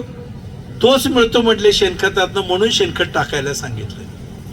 एकरी 40 बैलगाड्या शेणखत टाकायचा. 94 साली आम्ही शेणखत बैलगाडीनं मोजत होतो. ट्रॉली, ट्रॅक्टर, ट्रक असं काही नव्हतं तेव्हा. म्हटले 40 बैलगाड्या शेणखत टाका म्हणजे हे सगळं साध्य होतंय. माझ्याकडे शेणखत नसल्यामुळे मी हळूच म्हणालो सर समजलं, शेणखत टाकला की सेंद्रिय कर्ब वाढेल, जीवाणू वाढतील, दिलेले खत ऊसाला भरपूर तयार करून देतील, ऊसाला खायला भरपूर मिळेल, उत्पादन वाढेल. पण माझ्याकडे शेणखत नाही, रासायनिक खत आहे. शेणखताला काय पर्याय असला तर सांगा. सांगतो म्हणाले. शेणखताला एक 4-5-6 पर्याय आहेत. असं म्हटल्यावर बरं वाटलं आणि मी पण लिहून घ्यायला सुरुवात केली. म्हटलं सांगा साहेब पर्याय. शेणखताला सर्वात उत्तम पर्याय असं सरांनी सांगितलं. मी वहीत लिहिलं शेणखताला सर्वात उत्तम पर्याय. म्हटलं कोणता सर? सर म्हणाले शेणखताला सर्वात उत्तम पर्याय फक्त शेणखत असं सांगितलं. मोठ्याने असलो आणि कोपरापासून नमस्कार केला. लक्षात आलं म्हटलं माझ्या शेणखताला पर्याय नाही, माझ्याकडे शेणखत नाही, तरी पण जातो परत काय मिळतंय का बघतो, गोळा करून आणतो. सर म्हटले दादा शेणखत म्हटलं की लगेच उठून जाऊ नका, बसा. शेणखताला अजून इतर पर्याय आहेत ते पण सांगतो, पण कमी जास्त प्रमाणातले आहेत. शेणखता एवढं चांगलं कुठलंच नाही. शेणखताला पर्याय फक्त शेणखत. शेणखत नसेलच किंवा कमी असेल तर एका एकरामध्ये गांडूळ खत 4 ते 5 टन वापरा, ते सुद्धा बऱ्यापैकी काम करते. किंवा अखाद्य पेंडींचा वापर करा. करंजी पेंड, एरंडी पेंड, लिंबोळी पेंड, जी कडू पेंड असते, जी जनावरांना सुद्धा आपण खायला देत नाही, अशा पेंडींचा वापर एक 500-600 किलो करा. निश्चितपणे जमीन चांगली तयार होते. किंवा पोल्ट्री खताचा वापर करा. अंड्याची पोल्ट्री जिथं असते तिथं 1 ते 1.5 टन पोल्ट्री खत एका एकरामध्ये वापरा. ब्रॉयलरची पोल्ट्री असेल तर 2 ते 3 टन त्याचं पोल्ट्री खत एका एकरामध्ये वापरा, ते सुद्धा चांगल्यापैकी काम करतंय. किंवा बकरी बसवणे किंवा मेंढ्या बसवणे म्हणतात, तिथं सगळे ज्येष्ठ शेतकरी आहेत, सगळ्यांना माहिती आहे. बकरी बसवाय काय म्हणतो आपण? कुरी खोनसोद. आता कुरी खोनसोद याला किती बेस्ट, सगळ्यात बेस्ट कुरी बसवणे. योग्य संख्येने योग्य दिवसासाठी बकरी बसवा. उत्कृष्ट असं जमीन तयार होते, त्याच्या लेंड्या त्या जमिनीमध्ये पडतात आणि सगळ्यात महत्वाचं त्या मूत्र त्याचं जमिनीमध्ये पडतं. या दोन्हीचा फायदा ऊसाला चांगला होतो. 3 वर्षापर्यंत जमीन सुपीक राहते, 3 वर्ष उत्पादन चांगलं मिळतंय. कुरी खोनसोद हे सगळ्यात उत्तम आहे. कुरी बसवणे फार चांगलं. पण आता वेळ कुणाला आहे? ऊस तुटला की नांगरायचं की लगेच आणि टिपरं लावायचं, कुरी कुठनं बसवणार? पण ते सुद्धा करणं अतिशय चांगलं आहे. आणि एक पर्याय शेवटचा म्हणजे हिरवळीचं खत करा. ताग किंवा दहीच्या टाका. त्याला सुरुवातीला 1 पोतं DAP टाका, 1350 रुपये जादा खर्च करायचे. 25-30 दिवसांनी 1 पोतं युरिया टाकायचा, अजून 300 रुपये जादा खर्च करायचे. 1650-1700 रुपये जादा खर्च. बी टाकतानाच त्याच्याबरोबर 1 पोतं DAP, 30 दिवसांनी 1 पोतं युरिया टाका. नेहमी जेवढा ताक द्यायचा येतो त्याच्या 2.5-3 पटीने तो मोठा येतो. आमच्याकडे ताक द्यायच्या जवळपास ताक येतो 8 ते 10-12 फुटाचा, द्यायचा येतो 12 ते 15 फुटाचा. सोमनाथजीने सगळं करतात, त्यांनाही बघा किती फूट उंचीचा येतो. 15 फूट उंचीचा द्यायचा येतो. अंगठ्यासारखी त्याची जाडी होते. एवढा मोठा आलेला द्यायच्या जमिनीमध्ये गाडायचा, त्याचं खत तयार होतंय. एका एकरामध्ये 50 ते 60 बैलगाड्या. शेणखत घातल्यानंतर जेवढा फायदा होतो ते एका हिरवळीच्या खतामुळे होतो. 1700 रुपये फक्त जादा खर्च करा. हिरवळीचं खत सगळ्यात उत्तम. शेणखताला चांगला पर्याय हिरवळीचं खत. अजून एक शेवटचा पर्याय सांगितला आम्हाला. त्यावेळेला आमचा कारखाना प्रेसमड आम्हाला मोफत द्यायचा सगळीकडेच. तो मोफत 50 रुपये नंतर दर झाला, नंतर मग 200 झाला, वाढत वाढत गेला दर. तो प्रेसमड आम्ही आणायचो आणि 2-3 टन प्रेसमड एका एकरामध्ये टाकून देत होतो.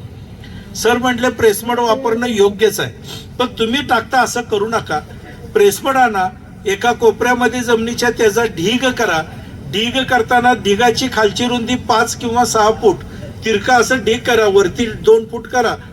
असं लांबीला किती पण ढीग लांबीचा करा, पण रुंदीला मात्र 5-6 फुटापेक्षा जास्त नको. दोन्हीकडून हवा आत गेली पाहिजे. पहिल्या महिन्यात त्याला पाणी मारून गार करा. दुसऱ्या महिन्यात कंपोस्ट करणारे जीवाणू त्याच्यामध्ये सोडा. शक्य झालं तर ते 1-2दा हलवा. 3 महिन्यामध्ये त्याचं उत्कृष्ट असं कंपोस्ट खत तयार होतं. एका एकरामध्ये 5 ते 10 टन वापरा असं त्यांनी सांगितलं. सुदैवाने जवळजवळ सगळे साखर कारखाने प्रेसमड पासून कंपोस्ट तयार करून देतात. आमच्याकडे ती पद्धत जास्त आहे. काही ठिकाणी प्रेसमड मिळते, प्रेसमड आणून गार करून तुम्ही डायरेक्ट वापरा.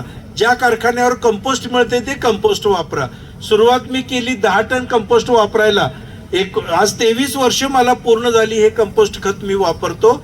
शेणखत एक बैलगाडी माझ्या शेतीमध्ये नाही, पण दरवर्षी न चुकता कंपोस्ट खत आहे. लागणीच्या अगोदर लागणीला लागण तुटली की खोडवा सुरुवातीला परत त्याला 10 टन कंपोस्ट. निडवं आम्ही ठेवतो, 3 पिकं घेतो, लागण, खोडवा आणि निडवं. त्याला सुद्धा 10 टन टाकायचं.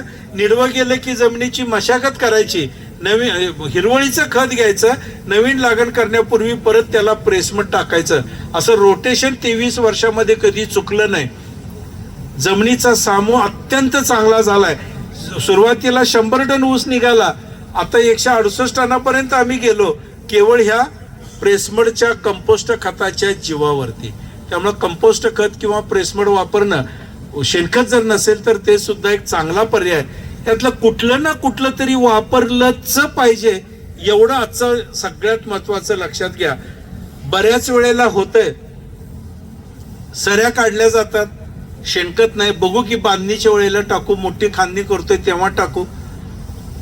पोल्ट्री खत नाही, बघू नंतर टाकू. काय जे असेल ते नंतर टाकू, आता ऊसाची लागण करू. असं घाईघाईत आपण लागण करतो.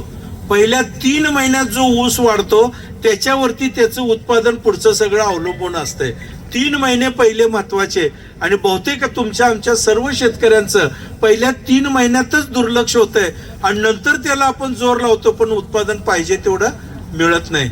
पहिले 3 महिने अत्यंत महत्वाचे, तेवढे त्याच्यावरती लक्ष द्यायचं. सेंद्रिय खत न विसरता टाका. 2 वेळेला जीवाणूंचा वापर करा. रासायनिक खतं फार वापरायची नाहीत, अत्यंत कमी वापरायला लागतात. अतिशय उत्पन्न चांगल्यापैकी येतं. पुढं कसं येणार आहे ते आता आपण बघूया. 2 नंबरचा मुद्दा आहे ऊस लागणीची योग्य पद्धत. मी मगाशीच म्हणालो कसा ऊस लावायचा मी सांगणार नाही, पण त्याच्या पाठीमागं शास्त्र काय आहे ते मी सांगणार आहे. थोडंसं सखोल आहे, समजावून घ्या. हे जर समजलं तर प्रत्येकाने आपापल्या शेतीमध्ये आपापल्या भौगोलिक परिस्थितीनुसार किती फुटाची सरी काढायची, किती डोळ्याचं टिपरं करायचं आणि कशी लागण करायची हे स्वतःलाच ठरवता आलं पाहिजे. असं हे शास्त्र आहे. कुणाला विचारून ठरवायचं नाही. संजीव मानेनी 4.5 फुटाची सरी काढल्या, सोमनाथ हुलगेनी 5 फुटाची काढली म्हणून मी तसंच काढावं असं नाही. आपल्या शेतीमध्ये किती फुटाची सरी काढायची ते आपल्यालाच ठरवता आलं पाहिजे. त्यासाठी हे सूत्र, उत्पादन चांगलं पाहिजे तर हे सूत्र अत्यंत महत्वाचं. रासायनिक खत हे दुय्यम आहे. लागण कशी करायची हे प्रत्येकाला ठरवता आलं तरच उत्पादन वाढतंय, अन्यथा वाढत नाही. सरांनी परत ती वही माझ्याकडनं मागून घेतली. पान दुसरं उघडलं, त्याच्यावर लिहिलं एकरी 100 टनासाठी मुद्दा क्रमांक 2 ऊस लागणीची योग्य पद्धत. आणि खाली अजून एक भलं मोठं वाक्य लिहिलं. अगोदर लिहिलं होतं एकरी 40 बैलगाड्या शेणखत टाका. आता एक अजून वाक्य लिहिलं, जेवढे ऊस उत्पादक शेतकरी आहेत हे वाक्य त्यांनी तोंडपाठच करायचं, आपल्या कॉम्प्युटरला फीड करायचं, डोक्यामध्ये बसलंच पाहिजे. ते वाक्य असं आहे, नैसर्गिकरित्या नैसर्गिकरित्या म्हणजे तुमच्या आमच्या हातात नाही, निसर्गावर अवलंबून आहे. नैसर्गिकरित्या एका एकरामध्ये पक्व ऊसांची संख्या, पक्व ऊस म्हणजे जो ऊस तयार झालाय का आता कारखाना तोडून गळीताला घेऊन जातो, गळीतास योग्य असणाऱ्या ऊसाची संख्या, इंग्रजीत त्याला मिलेबल केन असं म्हणतात. पक्व ऊसांची संख्या 35,000 ते 45,000 असते, सरासरी 40,000 असते.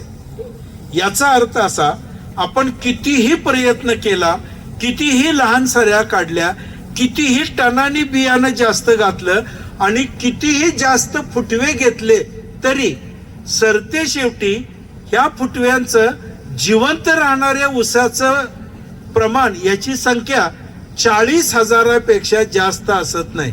तुम्ही कितीही फुटवे घ्या, शेवटी 40,000चीच ऊसाची संख्या जिवंत राहते. मग 40,000 गुणिले 1 किलोचा सरासरी ऊस झाला तर 40 टनाचा अवरेज, 1.5 किलोचा ऊस झाला तर 60 टनाचा अवरेज, 2 किलोचा ऊस झाला तर 80 टनाचा अवरेज, 2.5 किलोचा ऊस झाला तर 100 टन. मी सरांना म्हटलं, सर 40,000च जगतात की नाही? जगू देत ना. मला असं सांगा, हे 40,000 जगणाऱ्या ऊसाचं प्रत्येकी वजन 2.5 किलो करायला त्याला काय खायला घालू ते सांगा की. रासायनिक खत किती टाकून सांगा. तुम्ही सगळेच दुसरं सांगायला लागला. सर म्हटले, रासायनिक खतापेक्षा हे महत्वाचं आहे, लागण कशी करावी ह्याच्यावर उत्पादन अवलंबून असतं. म्हटलं कसं काय सर? म्हटलं हे बघा, तुम्ही ज्या पद्धतीने आता लागण करता त्याचा हिशोब करता, तुम्ही तुमच्या एका एकरामध्ये किमान 1 लाख, 1.5 लाख, 2 लाख, 2.5 लाख नव्हे त्याच्यापेक्षा जास्त फुटवे घेता आणि त्यातले शेवटी जगतात किती? 40,000च फक्त. उरलेले फुटवे जेवढे जास्त तुम्ही घेतलेत तेवढं जगणाऱ्या ऊसाला कमी खायला मिळतंय आणि तुमचं उत्पादन कमी कमी कमी होतंय. म्हटलं असं कसं होईल सर? आणि आम्ही 2-3 लाख फुटवे कशाला घेतो? तुम्ही म्हणताय जगणारी 40,000 म्हणजे 22,000 आम्ही जास्त घेतो, कारण वेगवेगळ्या कारणाने मरते. ऊस लावला की 1.5 महिन्याने खोडकीड येते ना, सुरळी मरते, उपसून काढलं की कीड असते, तिथं काय ऊस मरतात. पुढे जाऊन कांडी कीड येते, तिथं काय ऊस मोडून मरतात. ऊसाची मोठी भरणी करताना काय म्हणतो आपण? भरणीच म्हणतो ना, बाळ नाही, मोठी भरणी, पक्की भरणी, राब म्हणता काय? पक्की भरणी म्हणतो मी. मोठी भरणी करताना काही चांगले फुटवे मोडतात त्या याच्यात. ह्या सगळ्यासाठी 20,000 आम्ही जास्त घेतो. म्हटलं जगणारी 40,000 आणि ते 20,000. सर म्हटले उत्तर बरोबर आहे, पण तुम्ही जशी लागण करता त्याचा जर विचार केला तर तुम्ही 2-3 लाखापेक्षा जास्त फुटवे घेता. म्हटलं कसं काय सर सांगा बघू. सांगतो म्हटले, विचार करून बघा, तुम्ही सुद्धा विचार करा. मला म्हटले सरीची रुंदी किती आहे दादा तुमच्या? त्यावेळेला 2.5 फुटाची सरी होती. नाही आता 4 आहे, त्यावेळेला आमची 2.5 फुटाची होती. सरांना दाबून खोटं सांगितलं जरा. सर आम्ही प्रगतशील शेतकरी, आमची 3 फूट रुंदीची सरी. सर पण हसले, त्यांना माहित होतं मी खोटं सांगलं. ही 1995 सालची गोष्ट आहे, आत्ताची नव्हे. सर म्हटले बरं 3 फुटाची सरी.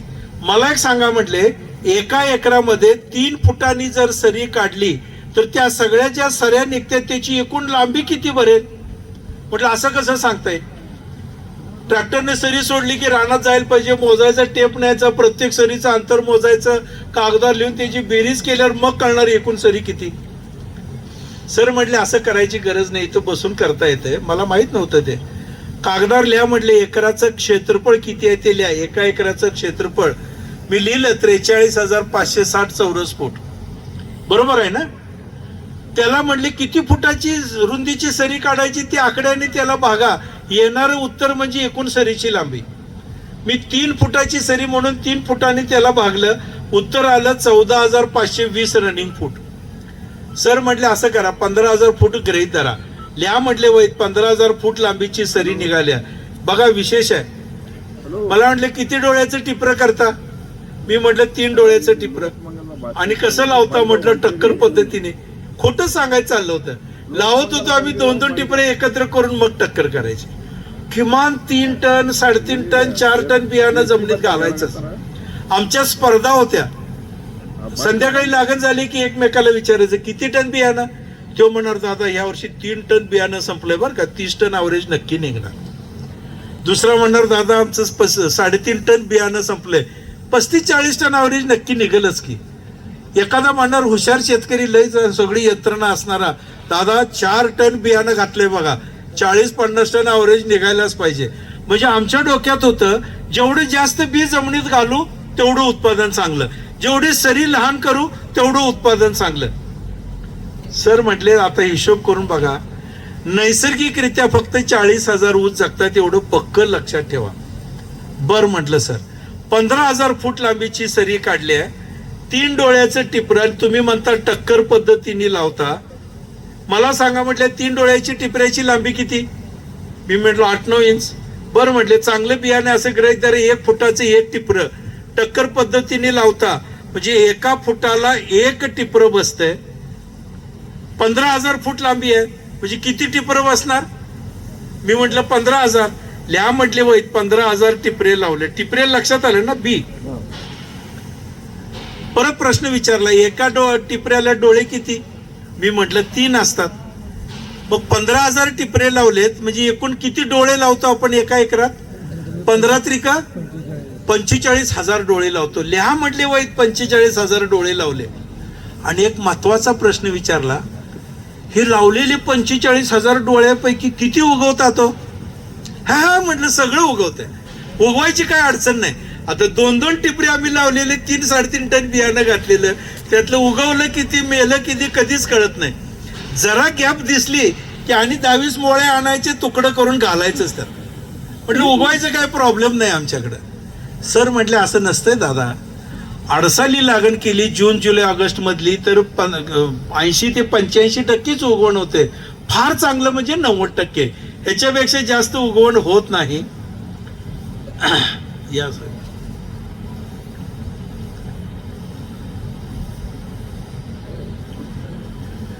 अडसाली लागणीमध्ये 80 ते 85% फक्त उगवण होते. पूर्व हंगामी म्हणजे ऑक्टोबर नोव्हेंबर आता जे आपण लागणी करतो ह्याच्यामध्ये 70-75 ते 80% फक्त उगवण होते. आणि सुरू लागण असेल म्हणजे जानेवारी फेब्रुवारीची लागण याच्यात 65 ते 75% उगवण असते. म्हटलं सर मला माहित नाही. जुलैची लागण आहे, 15,000 टिपरे लावल्यात, 45,000 डोळे लावल्यात. आता तुम्हीच सांगा यातले उगवतील किती आणि मरतील किती.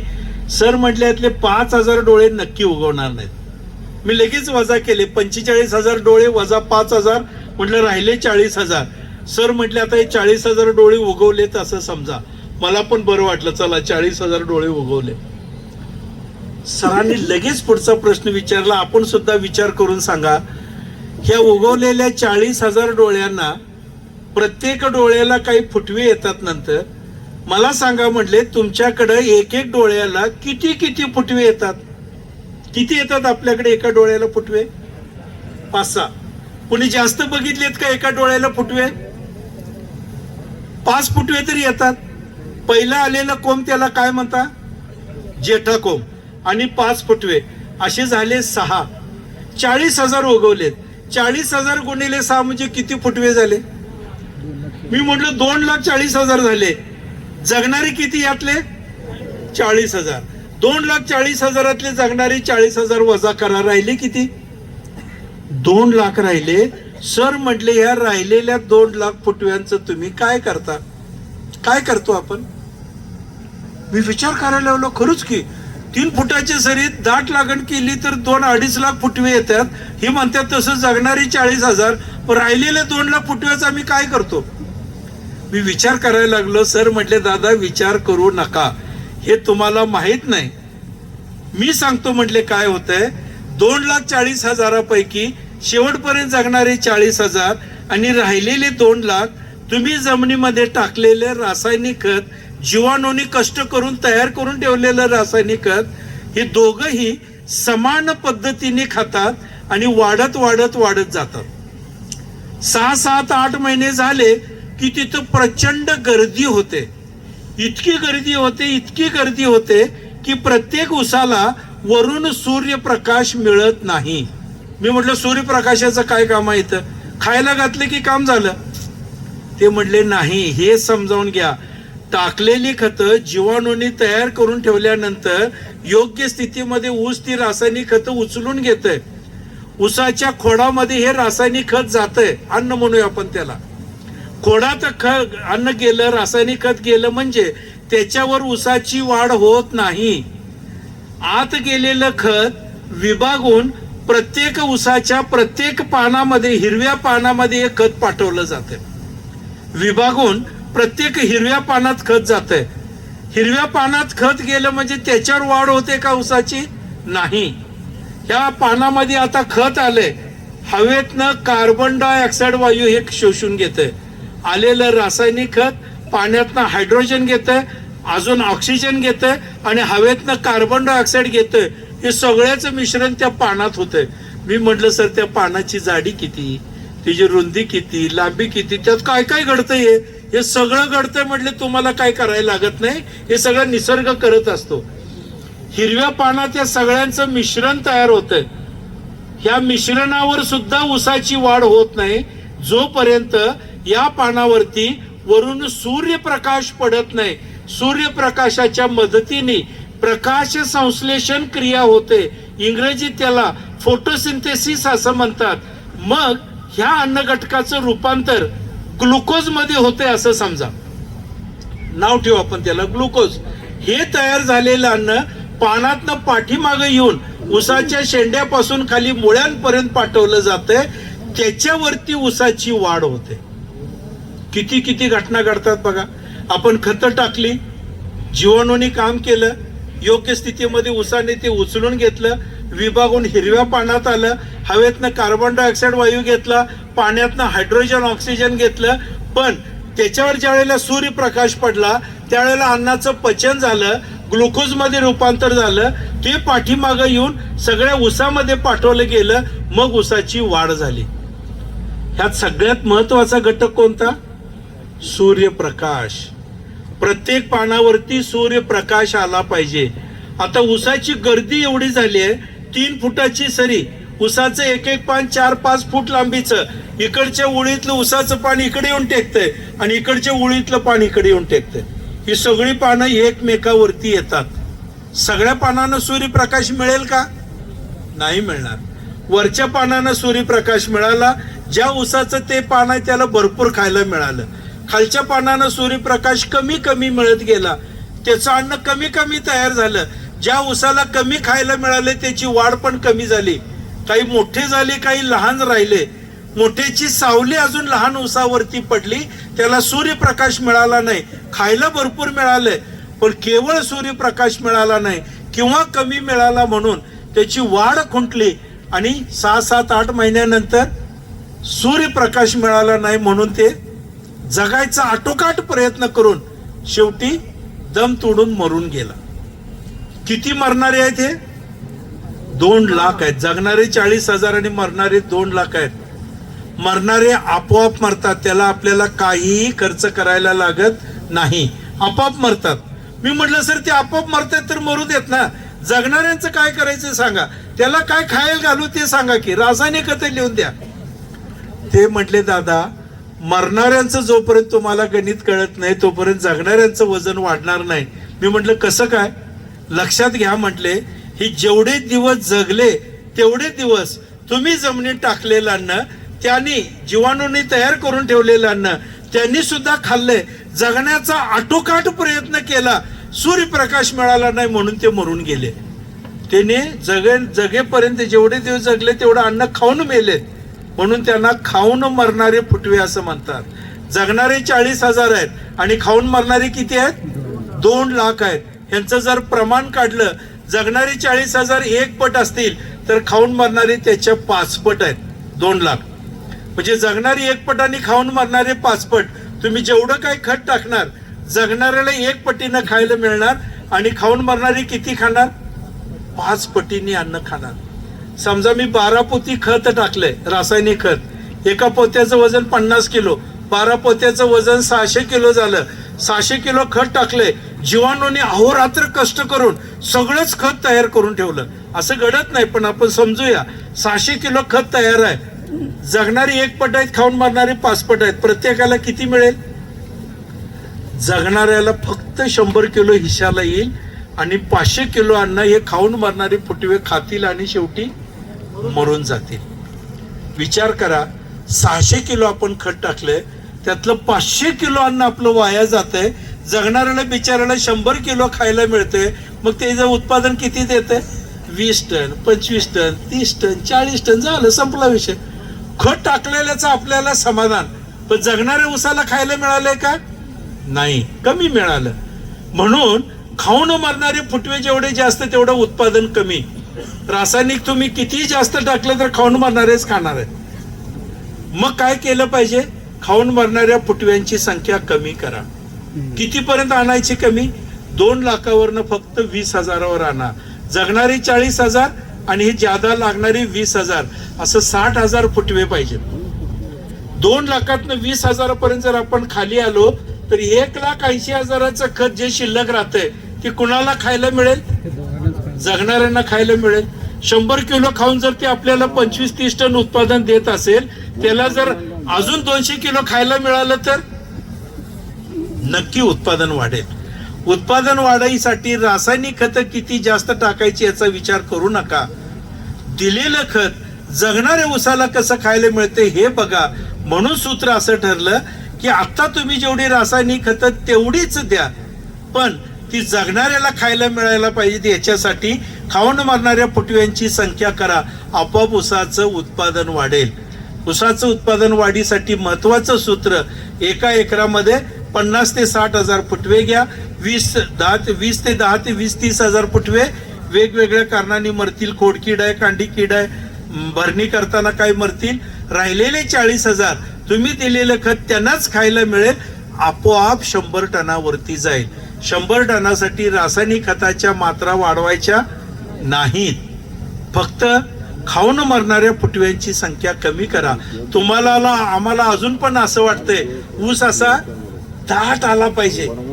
नाही दाट आला, फुटवे कमी पडले, एकमेकाला फोन करतो, अरे जरा फुटवं कमी आल्यात काय करू?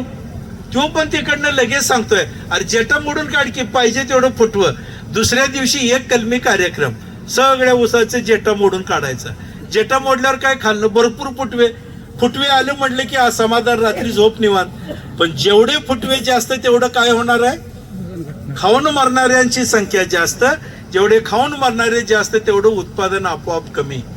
म्हणून सगळी ऊस लावताना असं केलं पाहिजे, ज्या जगणारी ऊस आहे त्याची पानं सूर्यप्रकाशात आली पाहिजेत. 3 फुटाच्या सरीत सगळी पानं सूर्यप्रकाशात येतात का? येत नाहीत. म्हणून मग ही जी पानं सगळी एकमेकावरती आहेत, हे जर असे सूर्यप्रकाशात आणायचे असतील तर 3 फुटाच्या ऐवजी सरीची रुंदी किमान 4.5 फुटाची केली पाहिजे. म्हणजे मग ही पानं सगळी हळूहळू बाहेर येतील. पूर्वीच्या ऊसाची पानं अशी वाढायची आणि पडदिशी असं वाकायची खाली. आता नाही. आता जेवढे नवीन व्हरायटी आले त्या ऊसाची पानं अशी तिरकी वर जातात आणि शेंड्याजवळ थोडीशी वागतात. बघा तुम्ही, 4.5 फुटाच्या सरीमध्ये ही सगळी पानं तिरकी वर जाऊन शेंड्याजवळ जराशी वागतात. सगळी पानं सूर्यप्रकाशात येतात. प्रकाश संश्लेषण क्रिया चांगली, उत्पादन वाढतंय. 4.5 फुटाची सरी, 3 फुटाच्या सरीमध्ये 15,000 टिपरे बसतात. 4.5 फुटाच्या सरीमध्ये नक्की निम्म्यानं खाली येते. आपोआप डोळे कमी बसतात. डोळे कमी बसले की फुटवे कमी येणार, म्हणजे खाऊन मारणाऱ्यांची संख्या आपोआप कमी झाली. म्हणून 4.5 फूट. मग सगळ्यांनी सरसकट 4.5 फूटच काढायची का? नाही. ज्यांच्याकडे मध्यम आणि हलकी जमीन आहे, त्यांनी 4.5 फूट रुंदीची सरी काढायची. ज्यांची जमीन काळी आणि खोल काळी जमीन आहे त्यांनी 5 फूट रुंदीची सरी काढायची. 4.5 आणि 5 फुटाच्या सरीमध्ये पॉवर टिलरनं भरणी करणं जास्त सोपं होतंय. पॉवर टिलर आलेत का आपल्या भागात? आहेत. आता बैल आमच्याकडे पण शिल्लक नाहीत. तुमच्याकडे किती आहेत मला माहित नाही. बैलानं मशागत आता होत नाही. हळूहळू पॉवर टिलर पाहिजे. पॉवर टिलरनी मशागत करायची असेल तर किमान 4.5 फूट आणि 5 फुटाची सरी. ज्यांच्याकडे 4 चाकी छोटा ट्रॅक्टर आहे, मित्सुबिशी, कुबोटो, युवराज, छोटे आहेत ना ट्रॅक्टर, त्यांनी जर भरणी करायची असेल तर 6 फूट रुंदीची सरी काढायची. 6 फूट रुंदीची. बरेच जण म्हणतात त्याची रुंदी कमी असते, 5 फुटात पण चालते, 5.5 फुटात चालते. चालत नाही. भरणी करताना चांगले चांगले आतल्या बाजूला आलेले फुटवे जे शेवटपर्यंत जगणार असतात त्यातले बरेचसेच ते तोडून टाकते. त्यामुळे भरणी करताना काळजी घ्या, फुटवे एक सुद्धा तुटला नाही पाहिजे याच्यासाठी सरीची रुंदी वाढवा. एक सांगतो, सरीची रुंदी किती पण असू दे, 4.5 असू द्या, 5 असू द्या, 6 असू द्या, नाहीतर 10 असू द्या, सूत्र एकच. 60,000 फुटवे घ्यायचे, 20,000 फुटवे वेगवेगळ्या कारणाने मरतील आणि चांगले 40,000 शेवटपर्यंत जगतील. आपोआप 100 टनाच्या पुढे जाणार. एकच प्रयोग सांगतो आणि पुढचे 2 मुद्दे घेणार, 2-2 मिनिटात सांगणार आहे, आता संपवणार आहे. 1 वाजलाय, थोडस राहिले आता, लय नाही, लगेच संपवतो. कंटाळा आला नाही ना? माझे एक मित्र आहेत, कासेगाव म्हणून गाव आहे आमच्या तालुक्यातलं, शेणे नावाचं गाव, छोटं खेड आहे. धनाजी निकम नावाचा शेतकरी, 11 वर्ष झाली त्याने प्रयोग केला होता. आम्ही सगळे एकत्र करणारे, प्रयोग करणारे मंडळी. तो म्हटला, दादा ह्या वेळेला मी 4.5 नव्हे 10 फूट रुंदीची सरी काढतो. अरे म्हटलं, काढू नकोस, 4.5 काढायला ते आपल्याला घाम फुटायला लागले अजून 10-12 वर्षापूर्वी. नाही म्हटलं दादा 10 फुटाची सरी काढणार. मनातल्या मनात म्हटलं काढू दे, तो प्रयोग करतोय करू दे, चांगला फायदा होतोय का तोटा होतोय तो करतोय करू दे, आपलं नुकसान काय. पण पहिल्या दिवशीपासून त्याच्या बरोबर राहिलो. 10 फुटाची सरी काढली, 1 डोळ्याचं टिपरं केलं, 1 फुटावरती 1 टिपरं लावलं, ठिबक सिंचन जोडलं. 10 फुटाची सरी म्हणजे सरीची एकूण लांबी झाली 4,500 फूट लांबी, 4,300 फूट झाली. वरचं 300 डोळे लावलेले बाद झाले, 4,000 डोळे जगले. प्रत्येकी 10 फुटवे घेतले, 40,000 ऊस तयार झाले. किती ॲव्हरेज निघाला असेल 10 फुटाच्या सरीत? 136 टन ॲव्हरेज निघालं. 136 टन. विश्वास बसणार नाही, माझाही बसला नसता, पण पहिल्या दिवशीपासून ऊस तुटेपर्यंत मीच तो प्रयोग बघितलाय, त्या सहभागी झालोय. त्यामुळं कळालं की 10 फुटाची सरी असली तरी 136 टन निघतंय. आणि आम्ही म्हणायला लागले 4.5 फूट 5 फूट काढा.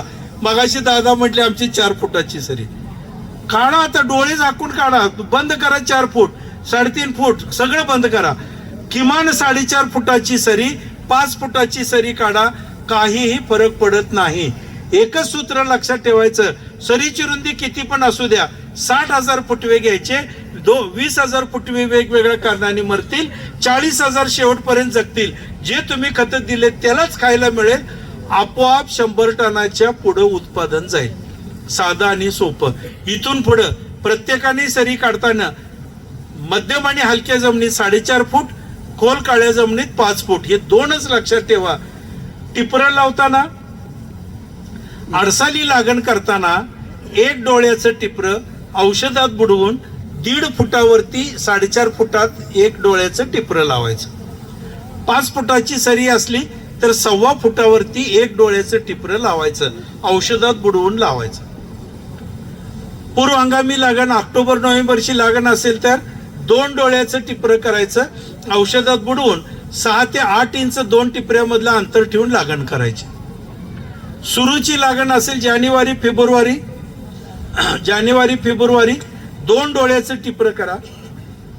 2 डोळ्याचं टिपरं करा, औषधात बुडवून 4 इंचाचंच अंतर ठेवा. जरा दाट लागण करायची, कारण जेवढा उशिरा होईल तेवढं उगवण कमी होते. या दृष्टीने आपल्याला प्रयत्न करायचा आहे. एवढं जरी सूत्र लक्षात ठेवलं तरी बास.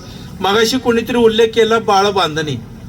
बाळ बांधणी केव्हा करायची, केव्हा करता? 3 महिन्यात. बाळ बांधणी करायची की नाही करायची ते फुटव्यांवरती ठरवा. सगळेजण सांगतात म्हणून बाळ बांधणी करायची असं करू नका, तोटा होऊ शकतो. फुटव्यांची संख्या 2 महिने पूर्ण झाल्यानंतर 60 ते 70 दिवसाच्या दरम्यान 60,000पेक्षा जास्त फुटवे जरी येत असतील तरच बाळबांधणी करा. बाळबांधणी म्हणजे उसाच्या बुडक्याला 1 ते 2 इंच मातीची भर लावा. जर 60,000पेक्षा कमी फुटवे असतील तर बाळबांधणी करू नका. खालून येणारे फुटवे त्या मातीच्या ओझ्याने दबले जातात. बाळबांधणी करायची आवश्यकता नाही. बरेच जण रासायनिक खत टाकून ते झाकलं जावं म्हणून बाळबांधणी करून ते रासायनिक खत झाकतात. ही पद्धत योग्य नव्हे. कसं योग्य नव्हे ते आता लगेच मी पुढे सांगणार आहे. बाळबांधणी करायची आवश्यकता जर फुटव्यांची संख्या जास्त झाली तरच बाळबांधणी करा, अन्यथा करायची गरज नाही. ठीक आहे. लागण कशी करायची आता ठरली. 2 मुद्दे महत्वाचे, एक जमिनीची सुपीकता आणि दुसरं ऊस लागणीची योग्य पद्धत. तिसरा, चौथा, 5वा मुद्दा 2-2 मिनिटात संपवणार आहे. तिसरा मुद्दा अत्यंत महत्वाचा, रासायनिक खताच्या मात्रा. मगाशी सांगता सांगता राहिलं, बीज प्रक्रिया करा, औषधात बुडवून ऊसाची लागण करा. का करा हे जरा एका मिनिटात सांगतो. बरेच जण म्हणतात काय होतंय त्याला. तुमच्या आमच्या जमिनीमध्ये बुरशीचं प्रमाण फार वाढलंय, त्याच्यासोबत किडींचं प्रमाण पण फार वाढलंय. बुरशी काय करते, बुरशी ही साखरेवरती वाढते, गोड पदार्थावरती वाढते. ऊसाचं टिपरं तुकडे करून आपण डायरेक्ट जमिनीमध्ये लावलं, दोन्ही बाजूला त्यातनं ऊसाचा रस बाहेर आलेला असतो. लगेच हानिकारक बुरशी त्याला चिकटते, आत जाते. अशी जर बुरशी आत गेली की तो डोळा उगवत नाही, म्हणून ऊसाची उगवण्याची टक्केवारी आपोआप कमी होते. जर हे बुरशीनाशकात बुडवून ठेवलं 10 मिनिटं तर दोन्ही बाजूनी बुरशीनाशक आत जाऊन त्याला सील करते, म्हणजे हानिकारक बुरशी त्याच्यामध्ये आत जाणार नाही, डोळा उगवतो. दुसरं, एक किडी अशा जमिनीमध्ये आहेत की टिपरं तुम्ही लावलं की डोळा खायला बघतात. डोळ्याला खरवडलं की डोळा उगवत नाही, तुम्हाला सगळ्यांना माहिती आहे. जर कीटकनाशकामध्ये पण हे जर कांड बुडवून लावलं तर त्याच्या भोवती कीटकनाशकाचं आवरण तयार होतंय.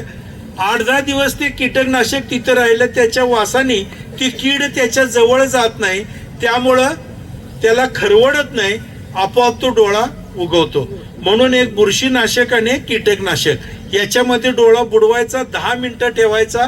पूर्वी आपण काय घेत होतो, एक क्लोरोपायरीफॉस आणि 22 टीन याच्यात 10 मिनिटं डोळा बुडवून ठेवून लावला की बहुतेक किडीचा त्रास आणि बुरशीचा त्रास त्याला होत नाही. वेगवेगळ्या कंपन्यांनी वेगवेगळी आता त्याच्यासाठी नवनवीन सुधारित औषधं काढलेत.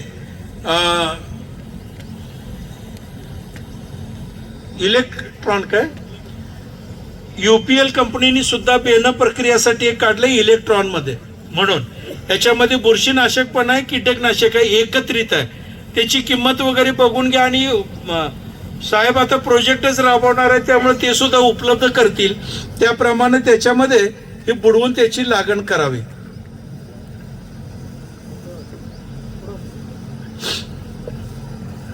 औषधात बुडवल्याशिवाय कांड्या लावायची नाही, तेवढं लक्षात आलं. तिसरा मुद्दा, रासायनिक खताच्या मात्रा किती, केव्हा, कशा कशा द्यायच्या. एक 2-3 मुद्दे मुद्दाम सांगतो आणि एक महत्वाचे सांगतो. इथं बरेचसेच मंडळी, आमचा एक व्हॉट्सअपचा ग्रुप आहे त्याच्यामध्ये आहेत. किती जण आहेत तिथं हात वरती करा. हे बघा बरेच जण आहेत, म्हणजे व्हॉट्सअपच्या ग्रुपमध्ये आहेत. मी शेवटी माझा फोन नंबर आपल्याला देणार आहे. तुम्ही तुमचं नाव आणि पत्ता त्या फोन नंबरवरती मला पाठवायचं. मी लगेच ते ऍड करून घेतो आणि एका ग्रुपमध्ये ठेवतो.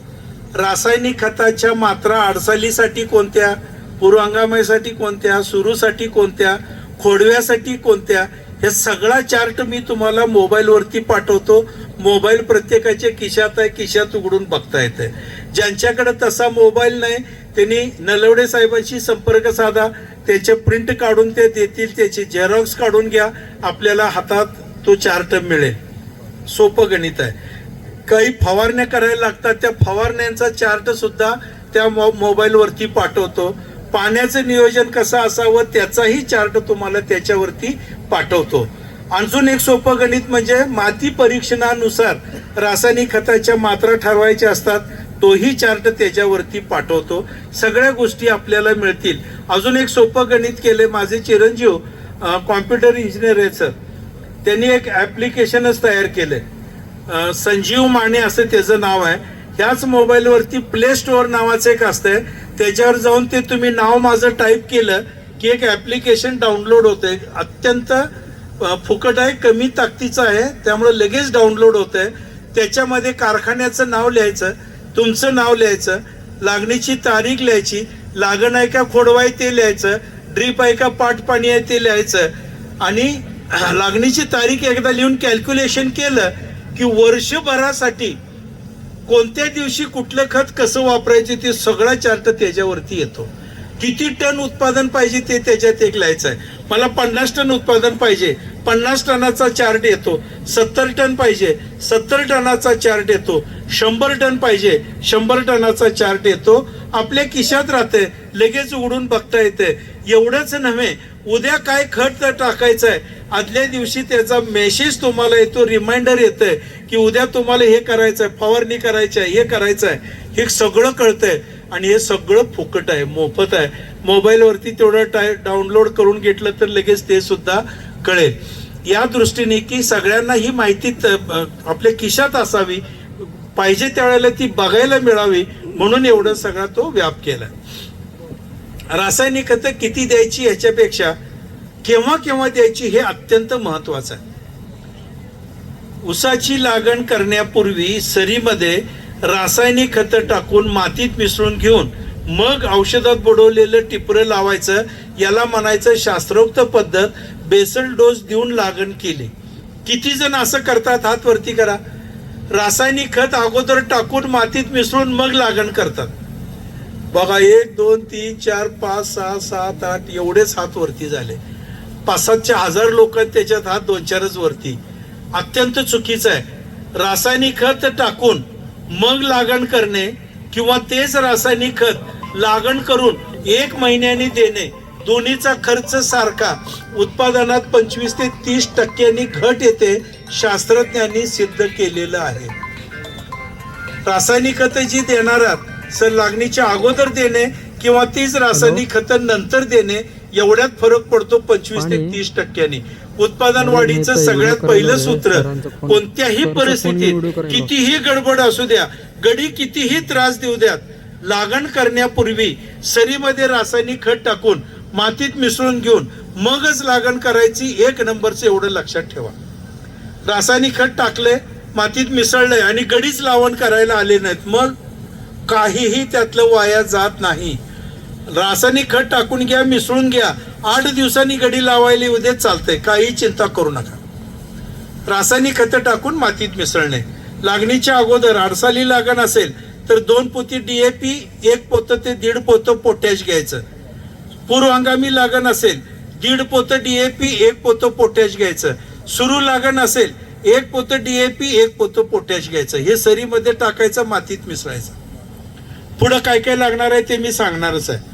पण एक अत्यंत महत्वाची गोष्ट आहे, जर आपल्याला प्रयोग हा 100 टन, 70 टन, 80 टन, 125 टनाकडे न्यायचा असेल किंवा आता जे उत्पादन आहे ते योग्य खर्च करून 10-20-30 टनांनी उत्पादन वाढवायचं असेल तर 2 अजून खतं त्याला देणं अत्यंत अत्यंत आवश्यक आहे. जे अत्यंत कमी प्रमाणात लागतात त्याची किंमत फार कमी असते, पण अत्यावश्यक आहे हे अत्यंत महत्वाचं. असं काय, कुठली खतं आहेत? 2च खताची नावं, सूक्ष्म अन्नद्रव्ये आणि दुय्यम अन्नद्रव्ये. मायक्रो न्यूट्रिएंट आणि सेकंडरी न्यूट्रिएंट. मायक्रो न्यूट्रिएंट मध्ये ferrous, zinc, copper, manganese, boron, molybdenum ही खतं येतात. आणि सेकंडरी न्यूट्रिएंट मध्ये, दुय्यम अन्न घटकामध्ये कॅल्शियम, मॅग्नेशियम आणि सल्फर ही येतात. अत्यंत कमी लागते. ह्यातले किती जण ही खतं वापरतात? 1 2 3 4 5 6 तरी बऱ्यापैकी वापरतात. एक 10-12 जण तरी निश्चितपणे वापरतातच. त्यांना विचारा त्यांचं उत्पादन कसं येते. अत्यंत योग्य खर्चामध्ये, माफक खर्चामध्ये उत्पादन वाढवायचं असेल तर रासायनिक खताबरोबर म्हणजे NPK बरोबर सूक्ष्म अन्नद्रव्य आणि दुय्यम अन्नद्रव्य वापरणं अत्यंत अत्यंत आवश्यक आहे. सोपं आहे, अगदी किमती कमी आहेत. लागण करताना DAP, पोटॅश बरोबर 10 ते 15 किलो सूक्ष्म अन्नद्रव्य वापरायचे. 10 किलोची एक बॅग 500 ते 550, 600 रुपयाला मिळते. पण 10 किलोची, बरेच जण म्हणतात 600 रुपयामध्ये 2 पोती युरियाची येतात. तुम्ही काय सांगायला लागलाय? 50-50 किलोची 2 पोती टाकली तर फायदा नाही का? आहे, पण हे सूक्ष्म अन्नद्रव्य सुद्धा अत्यंत महत्वाचं आहे. 10 ते 15 किलो सूक्ष्म अन्नद्रव्य. मॅग्नेशियम सल्फेट 25 किलो, 400 ते 450 रुपये किंमत. हे टाकणं अत्यंत गरजेचं. ऊसाला हिरवापणा आणणे, फोटोसिंथेसिस, प्रकाश संश्लेषण क्रिया वाढवणे आणि उत्पादन वाढवणे, ह्याच्यामध्ये त्याचं अत्यंत महत्वाचं काम. 25 किलो मॅग्नेशियम सल्फेट. आणि तिसऱ्या दुय्यम अन्नद्रव्यामध्ये गंधक वापरणं अत्यंत आवश्यक. गंधक सल्फर असं आपण त्याला म्हणतो. एका एकराला 10 ते 15 किलो गंधक वापरायचा. 10 किलो गंधकाची किंमत 500 ते 600 रुपये. म्हणजे 10 किलो सूक्ष्म अन्नद्रव्ये 600 रुपये, 10 किलो गंधक 600 रुपये, 1200 झाले. मॅग्नेशियम सल्फेट 450, 500 रुपये धरा, 1700 रुपये झाले. एवढे 3 घटक 1700 रुपयेचं NPK बरोबर वापरा. उत्पादन 10 ते 20 टनांनी वाढणार आहे, टक्क्यांनी नव्हे, 10 ते 20 टनांनी वाढणार आहे. एवढं महत्व सूक्ष्म अन्नद्रव्य आणि दुय्यम अन्नद्रव्याला आहे. 2 वेळेला फक्त वापरायचं आहे. सगळं चार्ट मध्ये डिटेल मी हे सगळं पाठवणार आहे. लिहून घेता आलं तर लिहून घ्या, नाही लिहून घेतलं तरी चालतंय. सगळं चार्ट तुम्हाला मिळेल. माझ्याकडे नसला नलवडे साहेब तुम्हाला देतील. लागण करताना 2 पोती DAP, 1 ते 1.5 पोतं पोटॅश, सूक्ष्म अन्नद्रव्ये 15 किलो, गंधक 15 किलो, मॅग्नेशियम सल्फेट 25 किलो, सगळं एकत्रित करा. सरीमध्ये पसरून टाका. एक छोटंसं अवजार त्यात फिरवून मातीत मिसळून घ्या. औषधात बुडवलेलं टिपरं लावा. 30% उत्पादनात वाढ इथंच झाली. लागणीपासून 20व्या दिवशी दुसरा डोस द्यायचा. 1 पोतं युरिया सरीत टाकून पाणी द्यायचं. 20व्या दिवशी चुकायचंच नाही. 21 दिवस किंवा 22 दिवस, 1-2 दिवस मागं पुढं, पण लागणीच्या तारखेपासून 20व्या दिवशी 1 पोतं युरिया पडलाच पाहिजे. ऊस उगवलेला असेल, उगवत असेल, अजून काही डोळे बाहेर येणार आहेत, बघायचंच नाही. युरिया टाका आणि पाणी द्या. 45व्या दिवशी 2 पोती युरिया टाकायचं आणि पाणी द्यायचं, चुकायचं नाही. लागणीपासून 45व्या दिवशी 2 पोती युरिया सरीत टाका आणि पाणी द्या. 1 नंबरचा ऊस वाढतो, जोमाने वाढतो, फुटवे जोरदार येतात, रसरशीत येतात. 100 टनाची वाटचाल सुरू होते किंवा 40 टनाची, 50 टनाची वाटचाल सुरू होते. ह्या 3 गोष्टी. लागणीच्या अगोदर बेसल डोस देणे, 20व्या दिवशी 1 पोतं युरिया देणे, 45व्या दिवशी 2 पोती युरिया देणे. एवढ्या गोष्टी चुकवू नका. 65 ते 70व्या दिवशी अडसाली लागण असेल तर 1 युरिया, 1 DAP, 1 पोटॅश.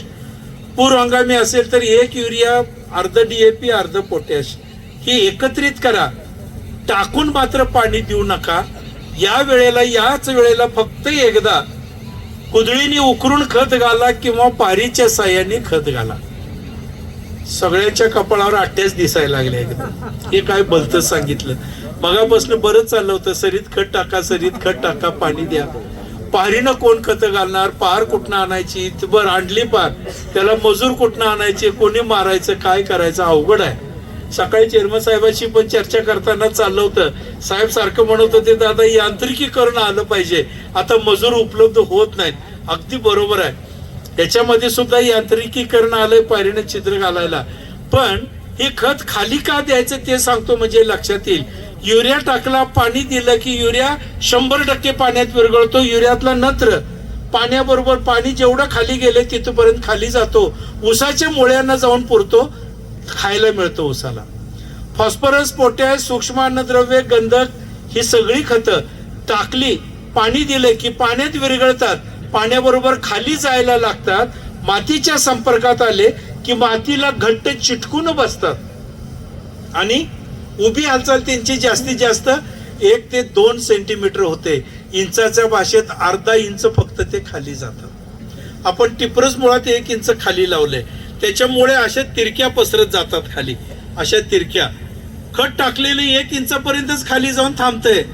तिथं मुळ्या 1% नाही तर 2% असतात. ऊसाच्या मुळ्या सगळ्यात जास्त कुठं असतात? ऊसाच्या टिपरीपासून 6 इंच खाली असतात.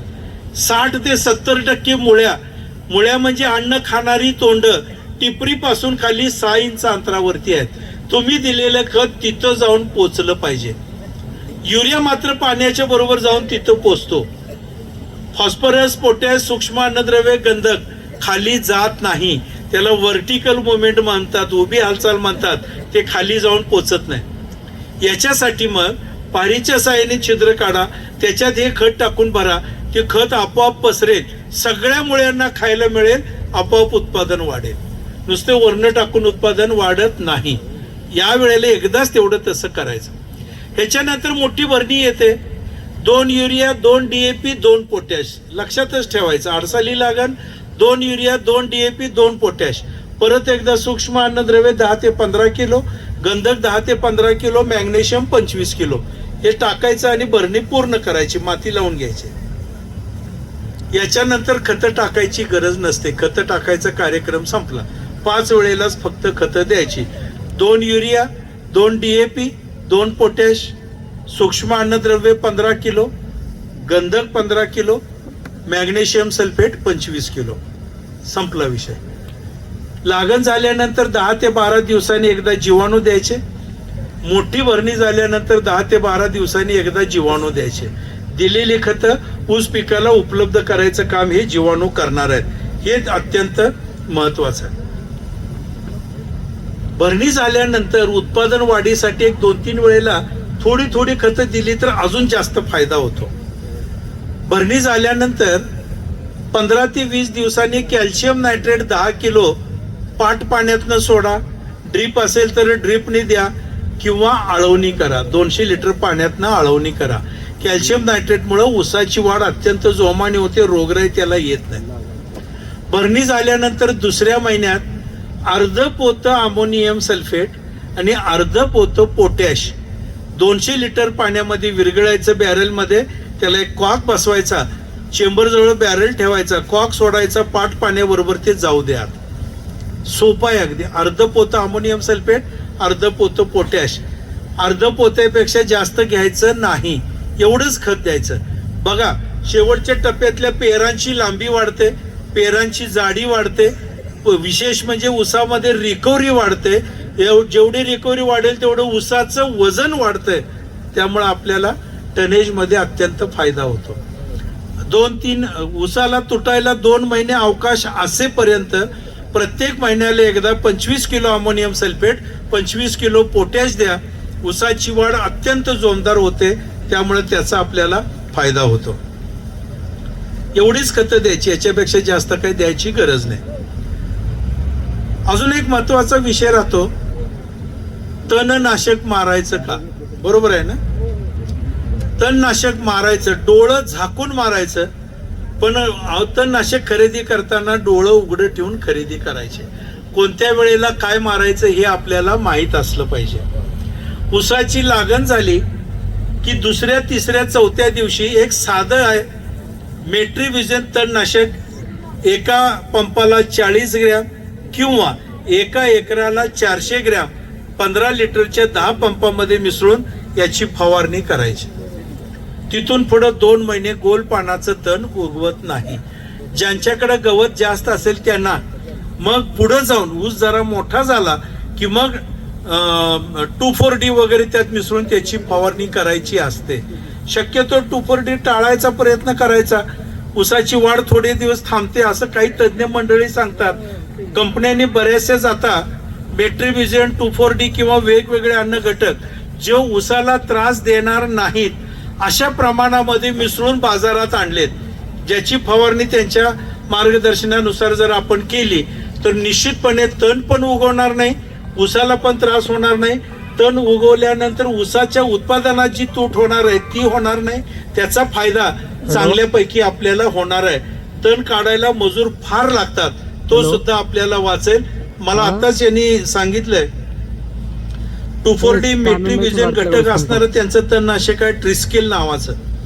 UPL कंपनी ही जागतिक लेवलला कितव्या नंबरला आहे साहेब? आता 3ऱ्या क्रमांकावर आहे. UPL कंपनी म्हणजे नुसतंच नाव ऐकून घेऊ नका. जगात 3 नंबरला ही असणारी कंपनी आहे. भारतात नव्हे, जगामध्ये 3 नंबरला असणारी कंपनी आहे.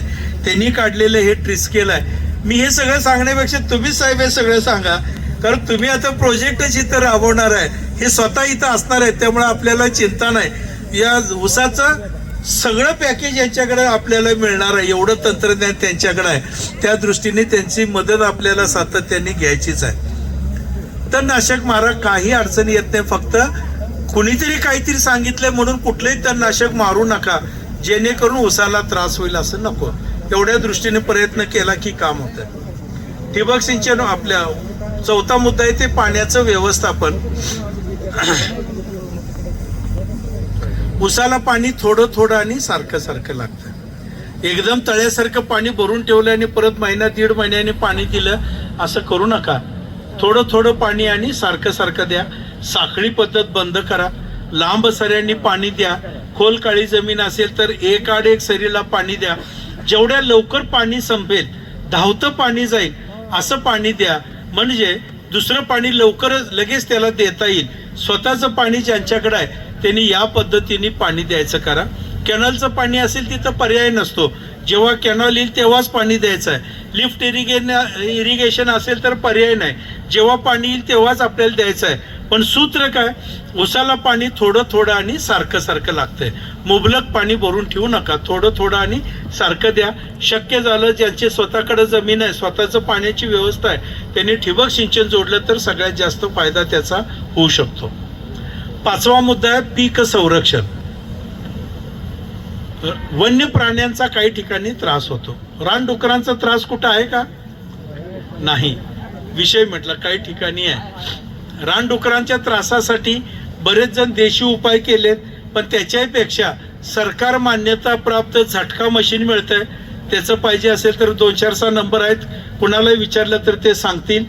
बारीक तारेचे कुंपण त्या उसाच्या भोवती करायचं. बारीक तार असते ती आणि सोलारवरती चालणारं ते मशीन आहे. ते बाजूला बसवायचं. बसवलंय तुम्ही, बघितलंय. त्याचा करंट त्या तारेला जोडायचा.